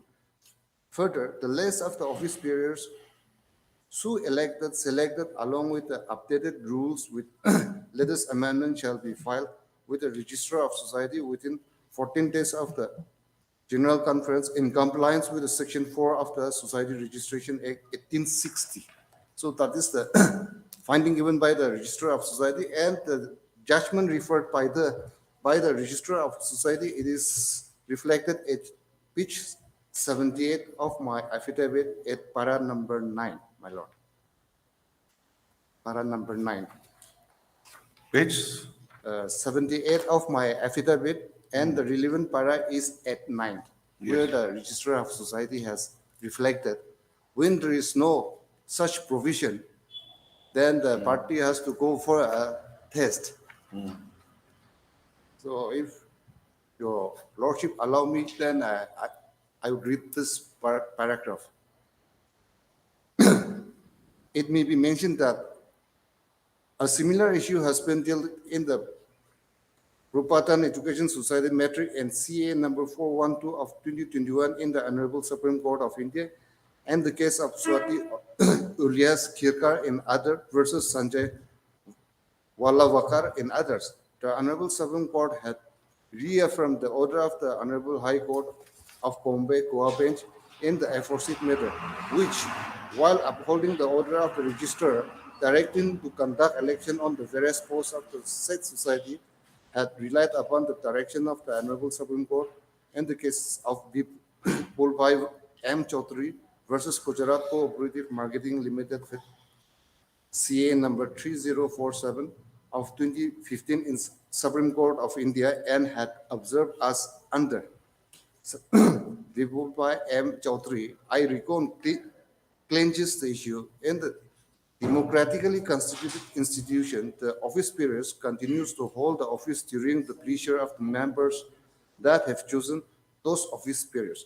Sometimes the governing rules in the regulation of that institution are silent about how governing members must account for their misdeed or maladministration when their tenure is subsisting.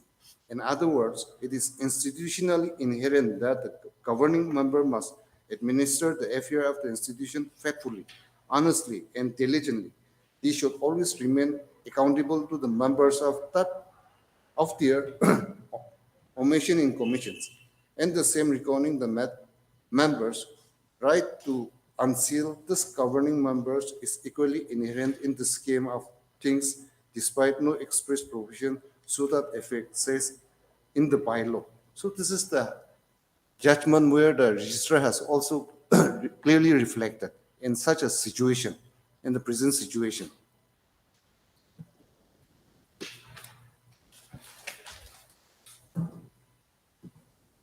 So one way they are saying that the memorandum passed by the Lotaho is null and void. Other way, when the government has already decided to that extent that it was ultra vires, the complaint that the petitioner have made was taken into consideration by the state, by the competent authority. And when an order was passed against them, they are challenging the order of the order passed by the Registrar of Society in this writ petition, which in my submission, it is not maintainable, my lord. And I would like to come to the second aspect of the case. Here, the petitioner, during the entire course of the process, from the day, it was the presidents and the rees of the officials of the LBC was selected and appointed during the General Conference held in December 2021. Thereafter, the entire process was going on. And when the process was going on, the executive secretary, who happens to have selected at the General Conference, expires. And after his expiry, the present petitioner out of nowhere came into this picture Only after the order passed by the Registrar of Society and 30/9/2022, the judgment which I have read out. Thereafter, they filed a representation saying that he is the secretary, executive secretary of the society. I would like to take your lordship to that very representation.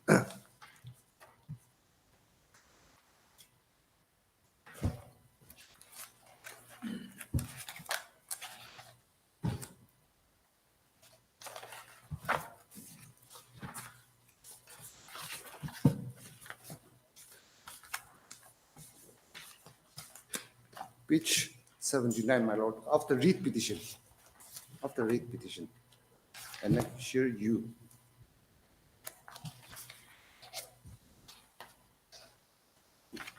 I may be allowed to read out the contents, my lord.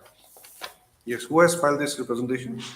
The petitioner, by the present petitioner, Kompimo P. Kiko. Present petitioner. Yes. His name is Reverend Kompimo P. Kiko, Executive Secretary, LBCA. So, no, but is that page 79? 79, my lord. And but signatories are they are different. Oh, okay. Yes. Executive Secretary. Yes. So only from this day it came into the picture. This present petitioner. What was he before? He was, I don't know how he has been came into the picture, because after the expiry or any person who ends its tenure, there should be a general conference to go for an appointment. Otherwise, a selection commission, committee or nominating committee has to be constituted by a general conference. Only then the executive secretary came into play. But here, who was the previous person? Reverend Sangso. He expires. Where is that? Where do we get his name?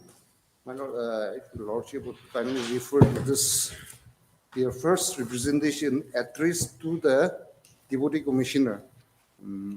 And which 70.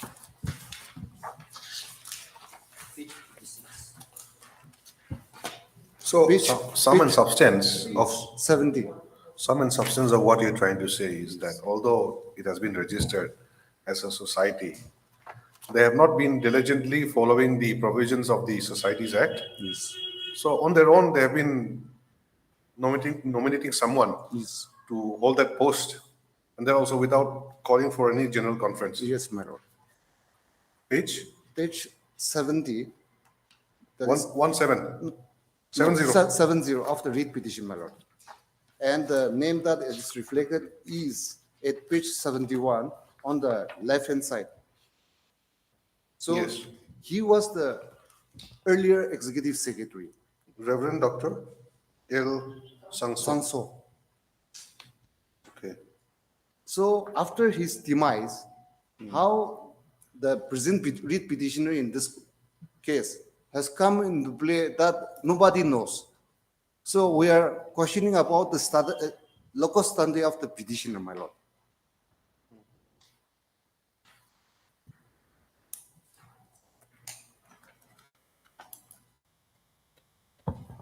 So only from that particular day he comes into the picture. And if your lordship would kindly allow me to read out this representation, it is very embarrassing to see that how they are trying to hijack the state government in one way, then they are hijacking the respondent number 5, as well as I'm trying to focus this. They are saying that there is a status quo order. This is representation against the status quo order. No, or this is for the complaint before the Registrar of Society, my lord, saying that the writing bed, logos, and nomenclature are used by some other person, some other elements. That complaint. And but this is addressed to the Home Commissioner. isn't it? 79. This is addressed not to the Yes, registrar. yes, yes. This is to the Home 79 Commissioner. Yes, it is addressed to the Home Commissioner Yes. after passing the order by the Registrar of Society on 39/2022. This is very embarrassing, my lord. If you allow me to read, and let me take some time to read out this.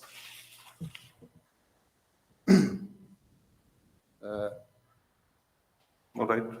Yes. Sir, with reference to the subject cited above, we are the undersigned office bearers of the LBCA have the honor to state as follows. Number one, that LBC vehemently opposed and refused to accept the verdict issued by the Registrar of Society on the following grounds. Number A, that although the list of the office bearers could not be filed as stipulated, the list of the office bearers was submitted in our admission in the Register of in his office chamber on 7/8/2022 as per the notice by number so and so dated 10 August 2022.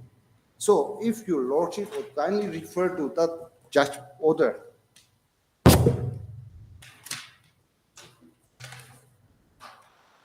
At page 75,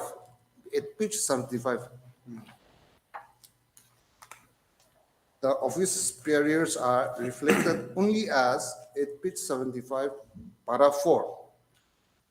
Clause 1, President O. Thongpen Kikon, Vice President Ojutang Ngole, Secretary Ilitang Lota, Joint Secretary is Rinsamo Kikon, Senior Accountant in Ripimo Chami, Mission Secretary LBC, K. Peter, Shitiri, number 7, ex officio, Reverend Dr. L. Sangso.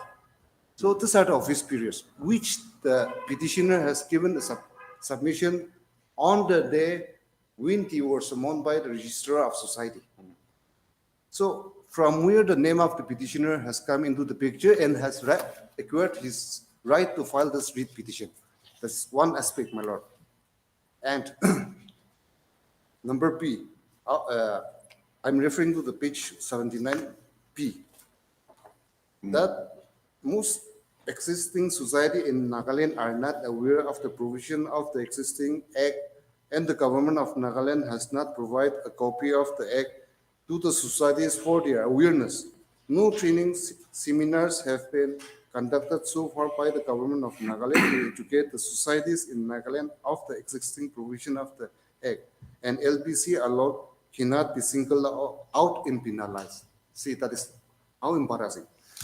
Number C, that ever since the registration of the society, LBC has not received any notice from the Registrar of Society to submit or file such requirements. Therefore, LBC has not submitted any such requirements since inception of the registration. That is totally false, my lord. At one point of time, the Registrar of Society has clearly seen the names who were earlier. But here, the petitioner here saying that at no point of time they have submitted the names.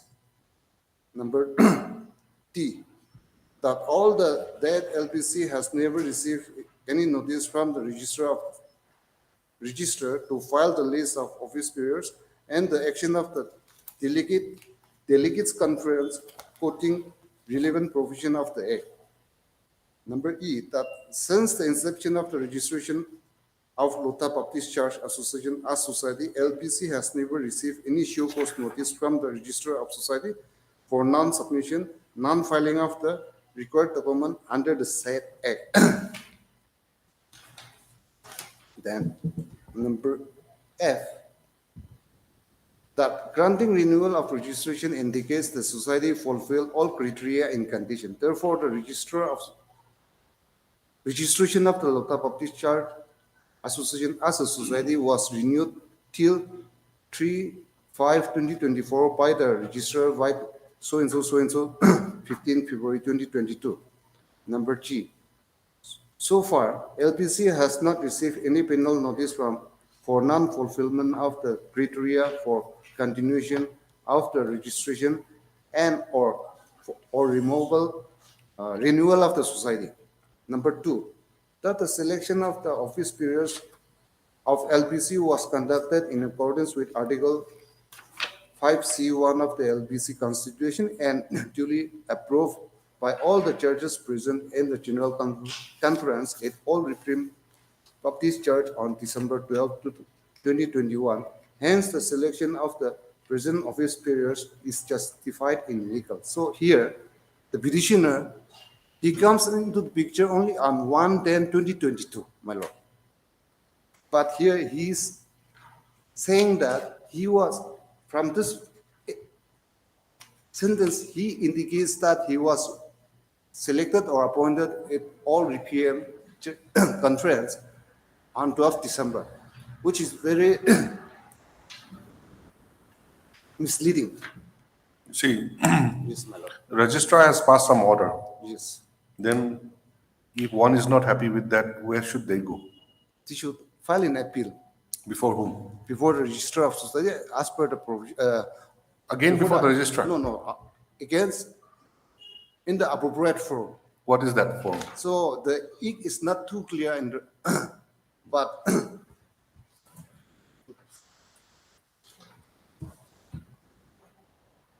This representation is against, before the Home Commissioner. yes, it is before the Home Commissioner.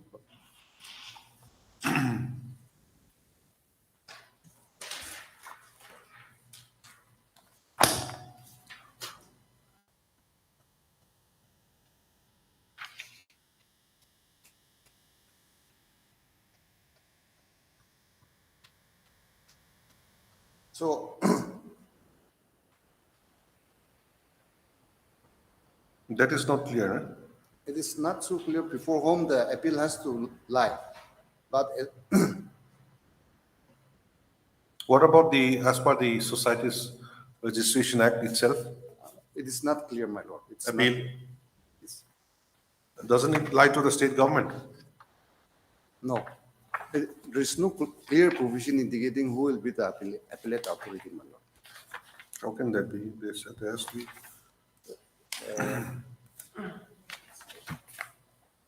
There has to be some remedy somewhere. Lordship, under the Nagaling Boat Act, this volume 4, under Rule 24.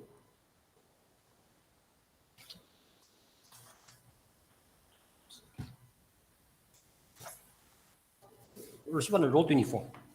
The state government has to frame the rules. So any rules have been framed?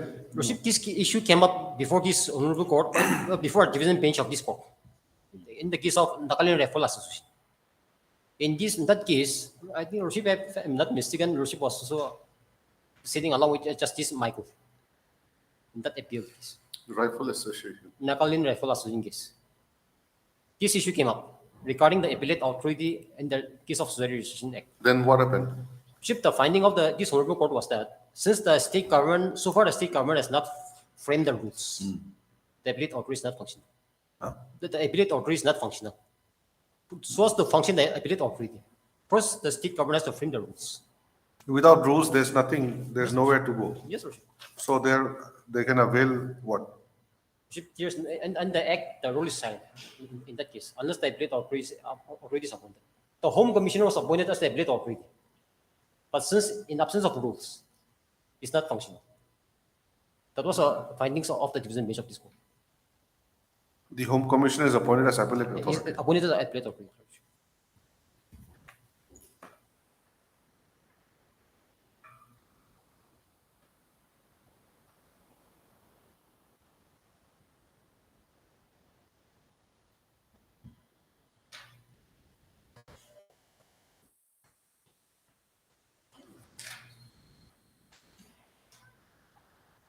Under section 24, rules have to be framed. Rule has to be framed.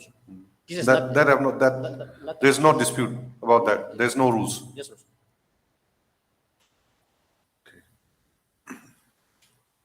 Yes. Then I'd like to take your lordship to page number 80, that where I stopped reading. Yes. Yes. 4. That if the special general conference is held on 11 October 2022 as convened by the Registrar of Society, there will be bloodshed, and for which the Home Commissioner, Nagaland, and Registrar of Society will be solely held responsible in this connection. The LPC will firmly stand to by the status quo order of the government of Nagaland. Why I'm saying that the petitioner are trying to take the respondent number 5 as well as the state government are into a hostage situation. Here it is very embarrassing. He will defend their seat, their office, even to the extent of the bloodshed. This is how they are making a representation to the Commissioner of Nagaland. Number 5, that the dissolution of the LBC by Lota Oho basing on Article 371A of the Constitution of India and the 16-point agreement of the Nagaland state of Nagaland is illegal since it is ultra vires. Therefore, the pro-tem team constituted by the Lota Oho no longer exists. So there was no pro-tem as alleged by the petitioners. There was no pro-tem, but they are saying that there was a pro-tem. So that is totally false and misleading, my lord. Number 6, that the LBC is a single entity established in June 21, 1923, and there is no other alternative or parallel body. LBCR is a self-styled group not recognized by the LBC or any other body under it. It was for the first time the Registrar of Society in the Home Department, Government of Nagaland, Department, Government of Nagaland, giving due recognition by addressing them as LBCR is unjustified and illegal. Therefore, if any legal implication arises due to the giving recognition of the unauthorized group, the Registrar of Society in the Home Department, Government of Nagaland will be solely and entirely held responsible. Further, the LBC will not allow the self-styled LBCR to participate in any proceeding of the LBC under any circumstances. Therefore, should there be a special emergency conference, the self-styled LBCR will not be registered.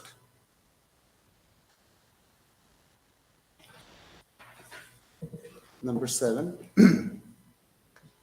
that according to Article 4A9, all charges under LBC are to be their monthly share to LBC. Therefore, all the charges which have not paid their share to LBC since January 2022 will have no right to participate in any LBC proceeding and will have no right to vote in as far as their right to participate in LBC proceeding and their rights to vote is solely determined by the payment of their shares to LBCA.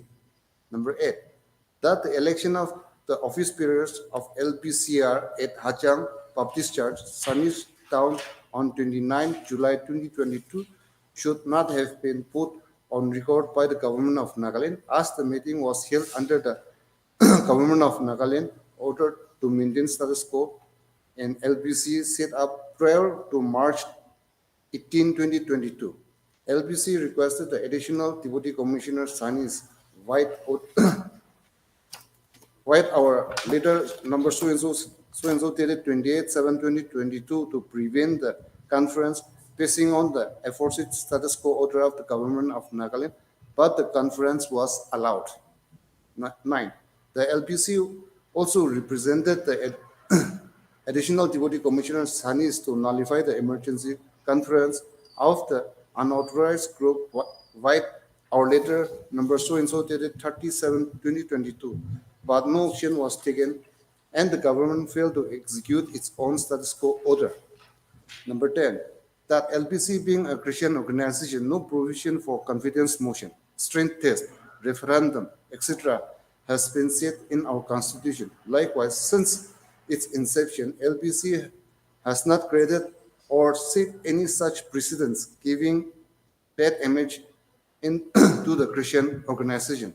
In view of the above cited facts, the LBC urge your esteemed authority to revoke the order of the Registrar of the Society White number so-and-so, dated 30 September 2022, and recognize LBC as a legitimate association having its own constitution and tradition practice since 1923. Further, any apathy to the government or other organizations towards the legitimacy of the LBC will be vehemently opposed, and LBC will not protect its right even at the will protect its right even at the cost of bloodshed event in near future. So this is how the petitioner are trying to take the state government to a hostage-like situation. Likewise, the respondent number 5 are also taken on that line. So here, considering the entire aspect of the case, my lord, I've clearly and meticulously countered every averment in the assertion made in the writ petition in my affidavit. So, All right. So let me hear, Mr. Lima. so I had some rollings to. Oh, sure, rulings.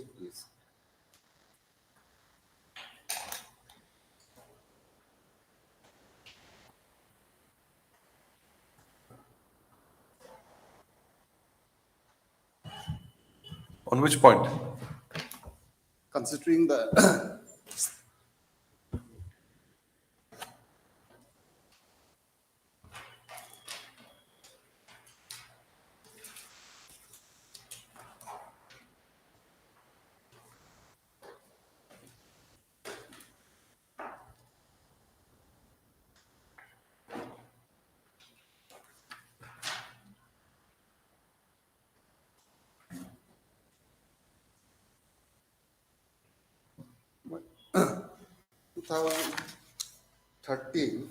for SEC, 2013 for SEC. yes, 340, State of Orissa and others versus Misco Steel Limited, hit note.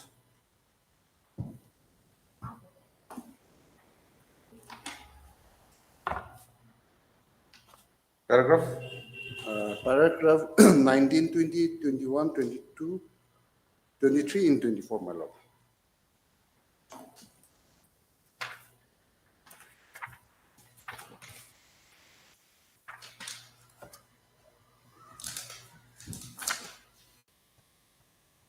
I may be allowed to read out, my lord. Yes. Para 19. It is obvious from the conjoined reading of the letter dated 21/1/2006 and communication dated 19/9/2006 sent by the Director of Mines in response thereto, and the final decision on the subject had yet to be taken by the government.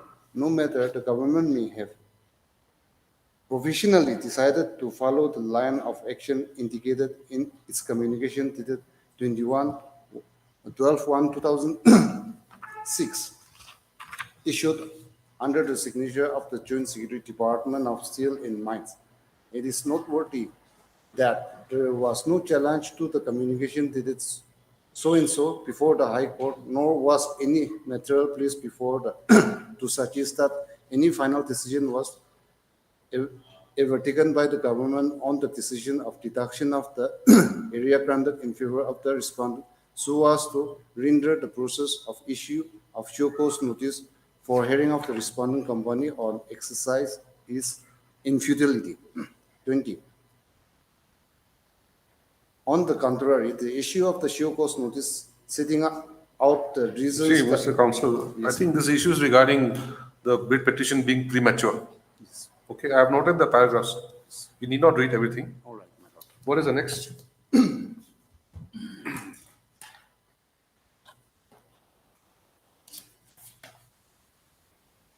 The next judgment is, my lord, 2003 SEC. 2003, Volume 3, SEC. Yes, 524.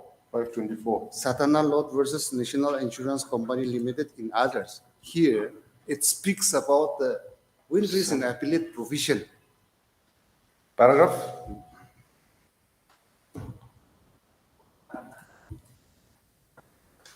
Sadhana Lot's case. Yes, yes. I've not noted the paragraph number, but This is on which point? wind risk and appellate provision, the party has to exhaust that appellate provision first. It speaks. Okay. Yes. 2011 to SSC 782. It is also speaks about the alternative remedy, my lord. 2011 to SSC page 782. Relevant para is 22, 23, 24, 25, and 26.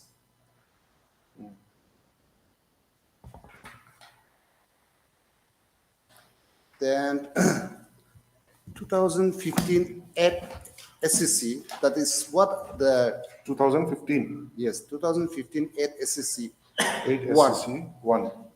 report by M. Chaudhary versus Gujarat Cooperative Milk Marketing Limited. That is what the Register of Society has also reflected in its order.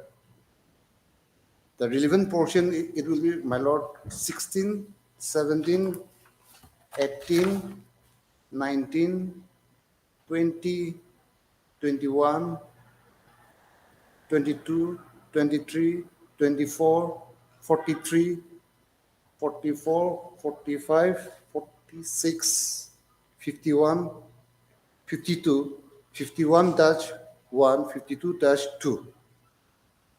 So these are the judgment where I relied also, my lord, in support of my submission.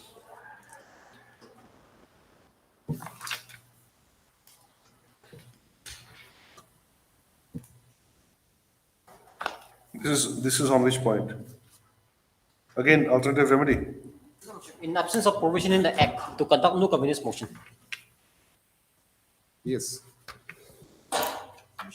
That case is totally misplaced. That judgment is in respect of a cooperative society. Yes, it is reflected by the Register of Society in its order also on 30/9/2022. So the order passed by the Register of Society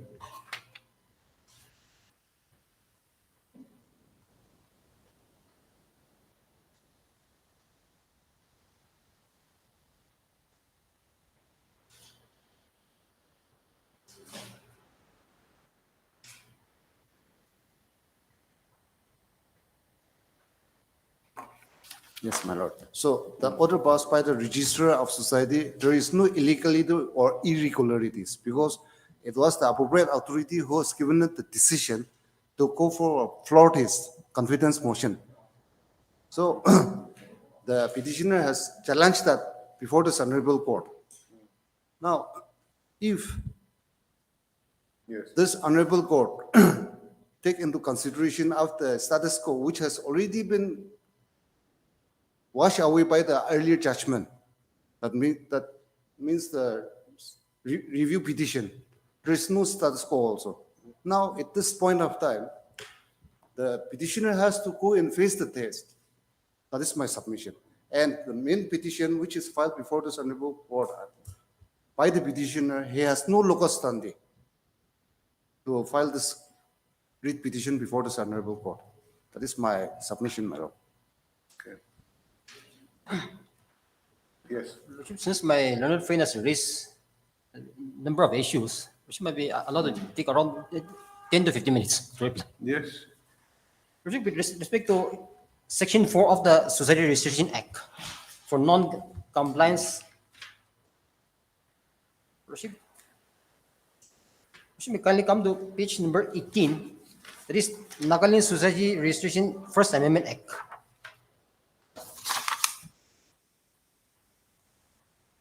My learned friend was submitting that the LBC has not complied to the provision of Section 4 of the Act for not filing the list of the office bearers in time.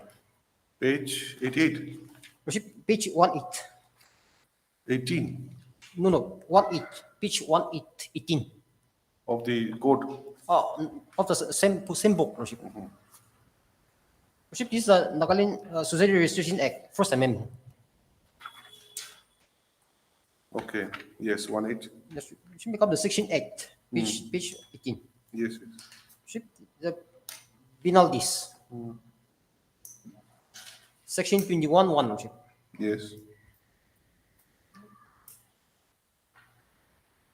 If the president, secretary, or any other person authorized in this behalf by the resolution of the governing body of the society fails to comply with the provision of Section 4. So my learned friend was alleging that we fail to comply with the Section 4.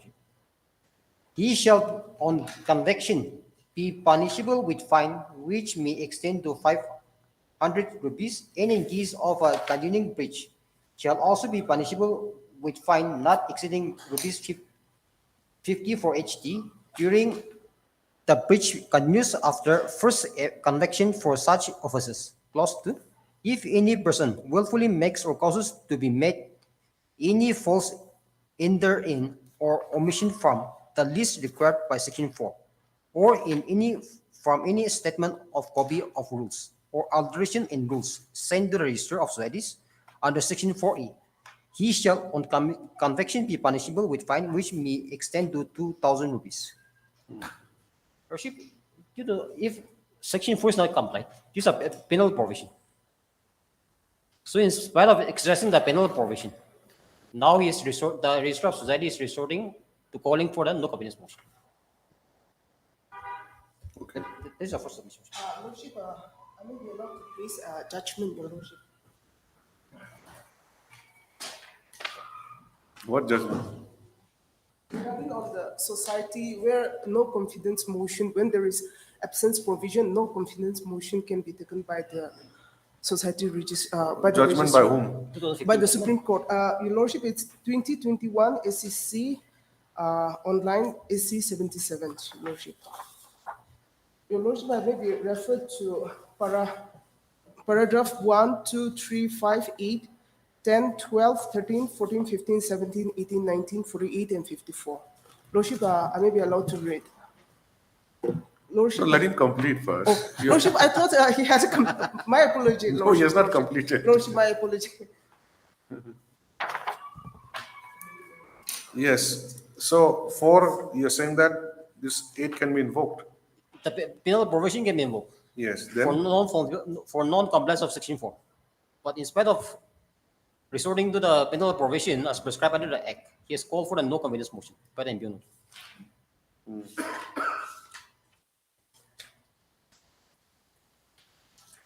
And Lordship, with regard to the Section 6,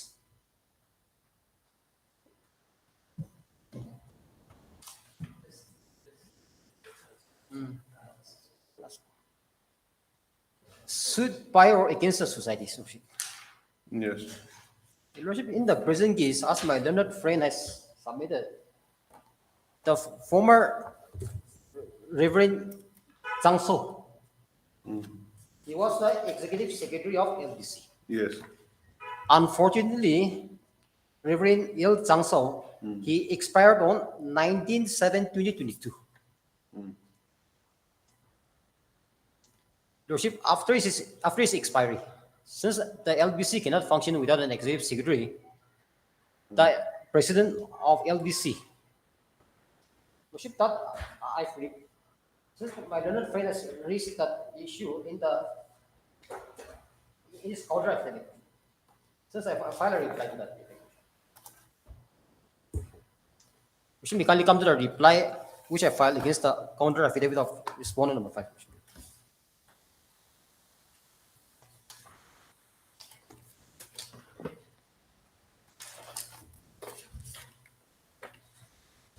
Affidavit reply against the affidavit opposition filed by respondent.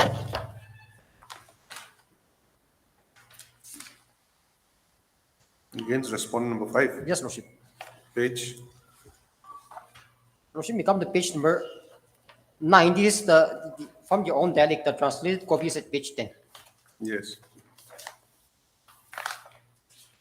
This is a notice dated 1st August 2022. Yes. As empowered by Article 7B1 Clause 4 and Article 7B1E of LBC Constitution, I, Reverend Dr. E. Enrio Ism, President LBC, hereby convene an emergency executive meeting and emergency delegates meeting of LBC at N. Longbitang Baptist Church on 4th August 2022 at 10 a.m. for executive committee and 12 known for delegates to discuss important issues facing the LBC. Therefore, all judges under LBC, all executive committee members, and all chairpersons, convener of various standing committee under LBC are requested to attend the meeting without fail. It is also informed that as per Article 7B1 subclause 4 of LBC Constitution, any member of members present in the executive committee meeting shall consider the quorum and adopt any resolutions. Also, as per Article 7B1B of LBC Constitution, any member of members present in the delegates meeting shall consider the quorum and adopt any resolution. And let me come to the next page. This in the dialect. Your Worship, come to page number 14.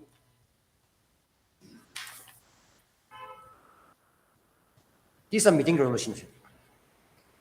He's the president. He's the president. But the petitioner before this court is the Worship, the petition is represented by the executive secretary. executive secretary. Under the Constitution. How has he come into picture? Worship, as per the Constitution, the LBC Constitution, he can be there. He has to represent the LBC for all official correspondence. No, how has he assumed the charge Yes, Worship, I'll come to that. of executive secretary? Yes, Worship, in this meeting, he has been elected as this meeting, in this meeting. Yes, Worship. Meeting is next page. Worship, page 14. They have selected a search committee. On the basis of the recommendation made by the search committee, the present executive secretary has been appointed. The present incumbent has been appointed as an executive secretary. Resolution number 1. The resignation of Reverend R. Tong Tong Audio Pastor for English that is not relevant. It's not relevant. Plus 2. The following members were selected as search committee for executive secretary due to sudden demise of Reverend Sun's worship. 5-member committee was constituted.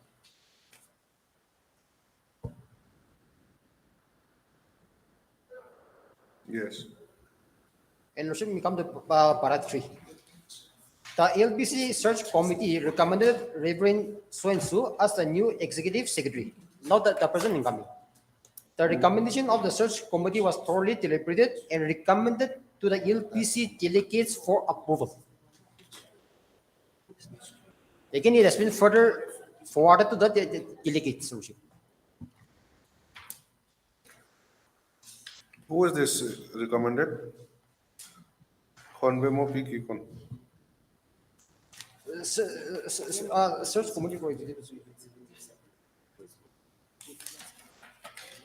Search committee has recommended one Mr. Honvemo Kikon. Yes, Honvemo Kikon, he's the present executive secretary. Oh, he's the president. Yes, Oh, I see. and he has been recommended by the search committee to the delegates for approval.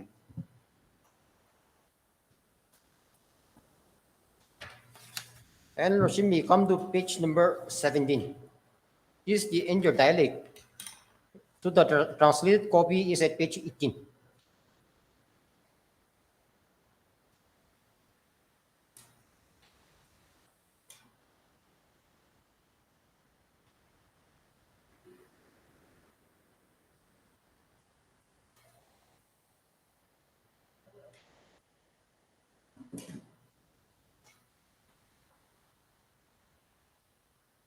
Page? Page 18.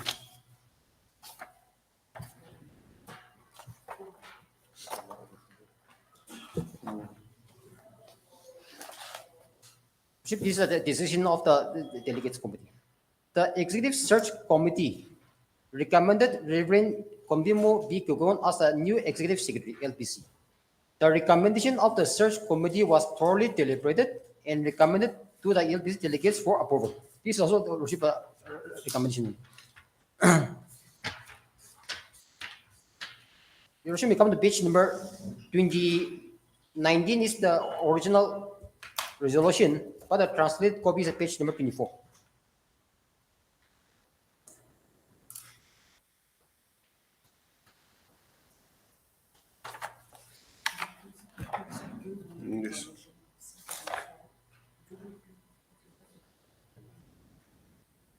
Lordship, resolution number 1. As delegated by LBC Executive Committee to recommend the new Executive Secretary, the search committee recommendation of Reverend Kohima was forwarded to the delegates. The delegates, after a thorough deliberation, unanimously approved the recommendation by raising hands. The resolution was adopted basing on the provision of Article 7B, subclause C of the Constitution of LBC. Number 2, as the delegates had unanimously approved Reverend Kohima as the new Executive Secretary LBC, the delegates once again decided to install him by 4th August 2022. Number 3, the delegates appealed to all the charges under LBC to extend their support to him as he continued to hit the LBC for the extension of God's kingdom. Lordship, by this resolution, he has been approved. The recommendation has been approved. And Lordship, we come to again page number 29. This is a letter addressed to all the churches, to all the affiliated churches. The typed copy, translated copy is at page number 30.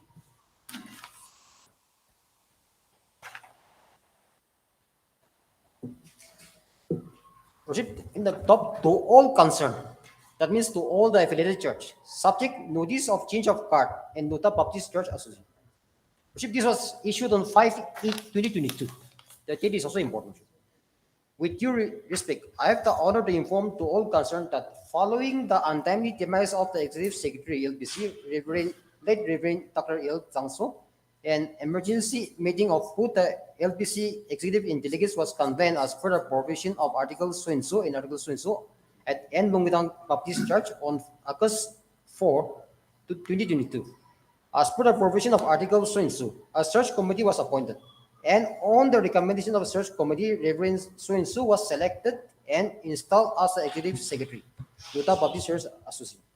The selection, Reverend so-and-so as the Executive Secretary, was approved by LBC delegates by number so-and-so, and his installation as Executive Secretary LBC on August 4, 2020 was approved by the LBC delegates by number so-and-so.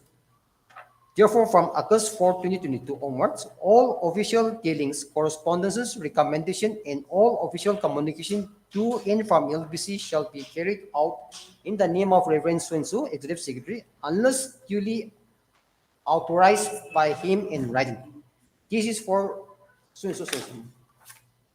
So, Lordship, this notice was forwarded to all the affiliated church. Till now, the LBC has not received any complaint against this. Lord, I'll counter to that. Allow me. They are saying that you are maintaining status quo in one way. But here, leaving aside the status quo that has been given by the state government, they are saying that there is a status quo. So the respondent number 5 cannot function. But how they can go forward to that extent for appointment? So that has to be considered by this honorable court, because they want to function, but they don't want anybody to function. And the status quo was still existed at that point of time also, if they are supposed to say that. Yes. And the appointment, whatever my learned friend is pointing out is that out of 146 churches, at the time when the suit was, this writ petition was filed, there were hardly 20 to 30 are with the petitioners, and the rest are with the private respondent, and some are maintaining neutrality. Okay, let me complete first. So if he's saying that there is a status quo order, then why he is going? All right. Yes. Yes, Mr. Lordship. Dima. Yes, Lordship.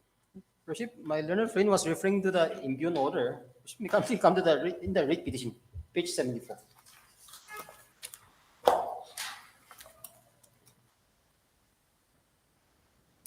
Lordship, the relevant, I read only one paragraph, Lordship, page 75, para 5. Yes. The LPCR has submitted through the representation by number so dated 2/8/2022 that the delegates conference was held at Hajang Baptist Church, Sanis on 29 July 2022. This date is very important. 29 July 2022. whereby the present office bearers and executive secretary in charge were removed from their present leadership as there was loss of confidence by majority of the members' judges. The LBCR also has submitted that the present leadership has mismanaged the affairs of the society. Further, the conference elected the following office bearers. Here they have given the name of the office bearers. The name appearing here are the pro tem member, which has been constituted by the Lutha Baptist Church in the order dated 18/3/2022. The ELPCR has further in the representation recorded the attendance of by so and so. Here the findings of the Register of Society as per the representation submitted by the respondent number 5 is. The present office bearers and executive secretary in charge were removed from their present leadership. That means in this meeting, which was held on 29 July 2022, they have removed the office bearers of the present writ petitioners. This is the findings of the Register of Society. So, Lordship, whether an action which has been taken on 29 July 2022, this is valid in the eye of law or not? That is the question.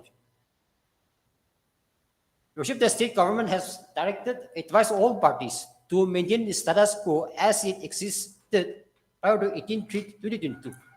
That later was issued on 10/6/2022.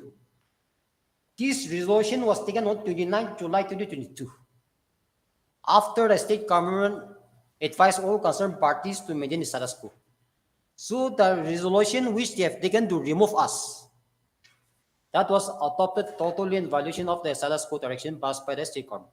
So any action taken by them on the basis of this resolution has to be declared null and void. This is against the direction issued by the state government. And the Register of Society in the ambient order has come to this decision to call for no confidence motion on the representations submitted by them. So this clearly crystallizes the vested interest of the Register of Society. That's all, Lordship. And Lordship, regarding the judgment which my learned friend has just submitted, Lordship, my learned friend has submitted the judgment, the first citations with regard to the premature petition. Lordship, this writ petition cannot be called as a premature petition, Lordship.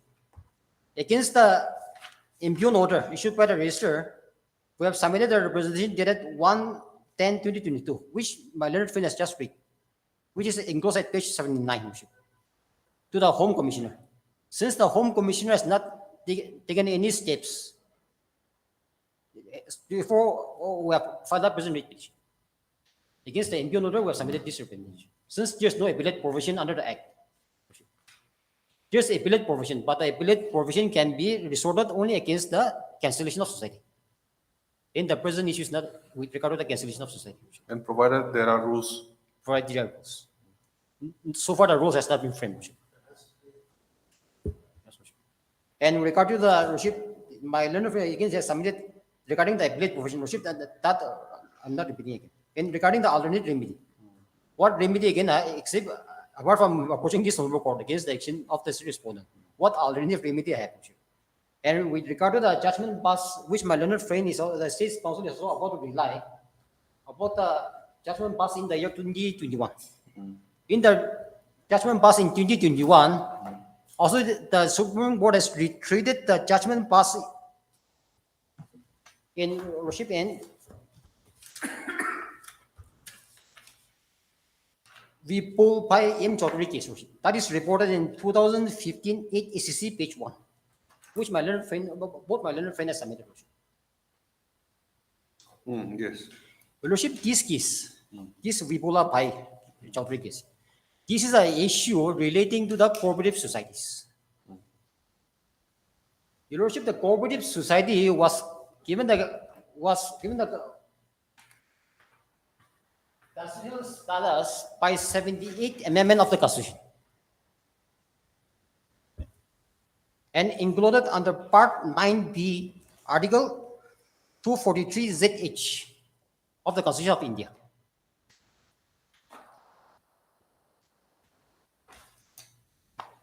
So, Lordship, since the present petitioner, LPC, case cannot be taken into the same footing as the cooperative societies, Worship. Since the judgment passed by the Supreme Court, it is not applicable in the present case. Supreme Court has held that in absence of provision for no confidence motion in the Act, no confidence motion also can be held in accordance with the constitutional provision. But since the present writ petitioner is totally distinct from a cooperative society, the judgment which the registrar have relied in the impugned order is not applicable in the present case. Okay. Lordship, I'll rely on the, Swati, yes, Swati, Ulash, Kekar, and others present. what are the paragraphs? Yeah, paragraph 1, 2, 3, 5, 10, 12, 13, 14, 15, 17, 19, 48, and 54.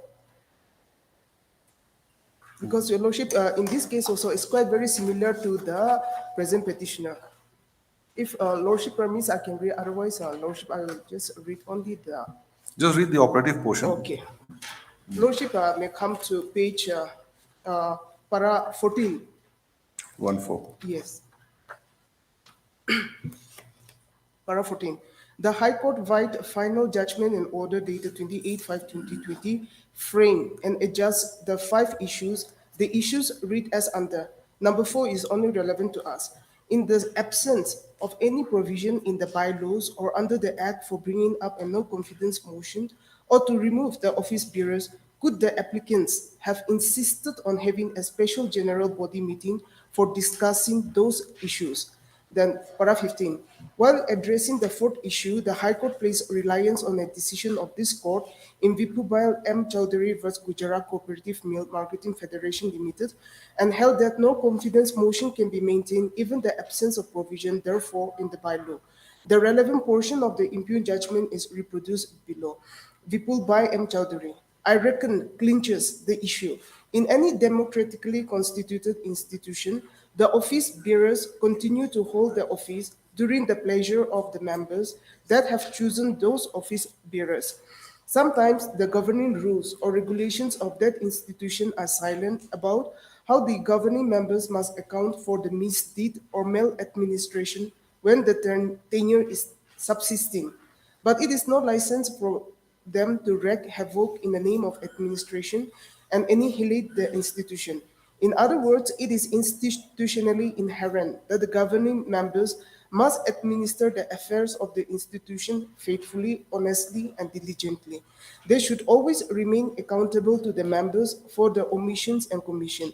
In the same reckoning, the members' right to unseat these governing members is equally inherent in the scheme of the things, despite no express provision to that effect, say in the bylaw. Then, so we cannot hear the petition saying that they were justified in not holding the SGBM. This is the Special General Body Meeting. In this context, we may reiterate what the registrar has held. Once the majority members, especially in tune with the bylaw, require the managing committee to hold a general body meeting for whatever purpose, it is the managing committee's bounden duty to abide by that demand. Let us assume that the majority members wanted the general body meeting to discuss frivolous or unimportant issue. Still, it is not for the managing committee to sit in judgment over the tenability of the majority members' demand. Once meeting convened, it is for the entire body of the membership to examine the demands and decides on them. The observation as made by the registrar remain even more relevant because here the allegation concerns the very managing committee. Nevertheless, for the reason mentioned above, I must confirm the findings of the registrar that the managing committee had acted with material irregularity by refusing to abide by the majority members' demand for a SGBM. Now we will examine the last issue, keeping in view our answer to this issue. The motion may come to para 48.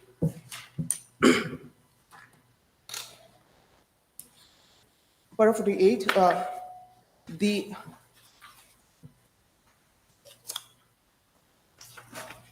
the High Court had adverted to each of the findings of the registrar regarding factual aspect. It is unnecessary to analyze the same in the present appeal.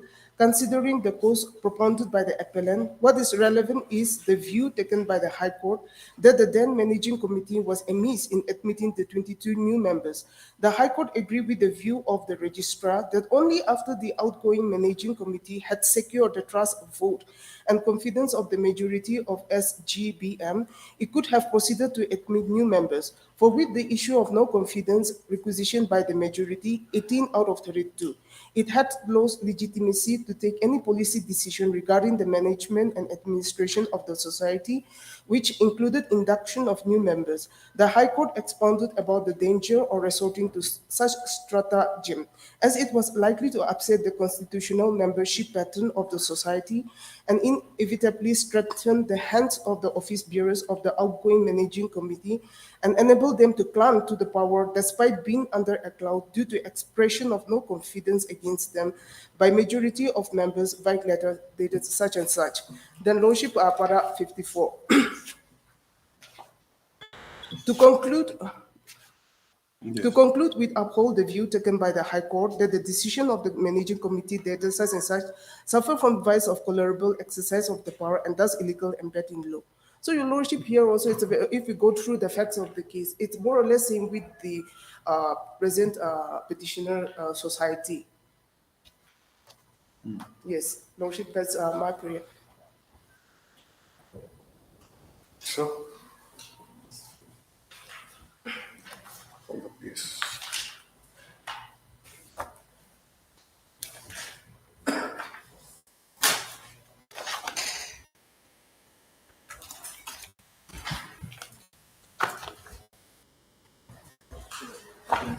Yeah, so you can print it out.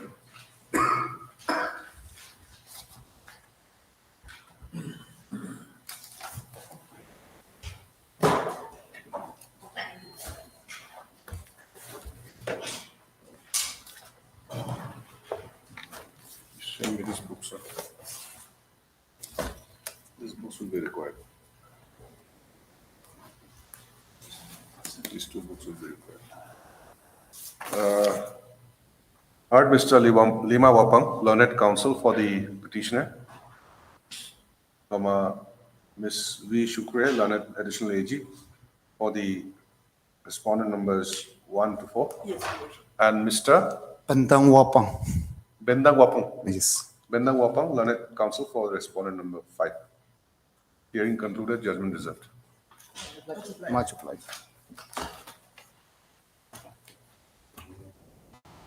Thank you.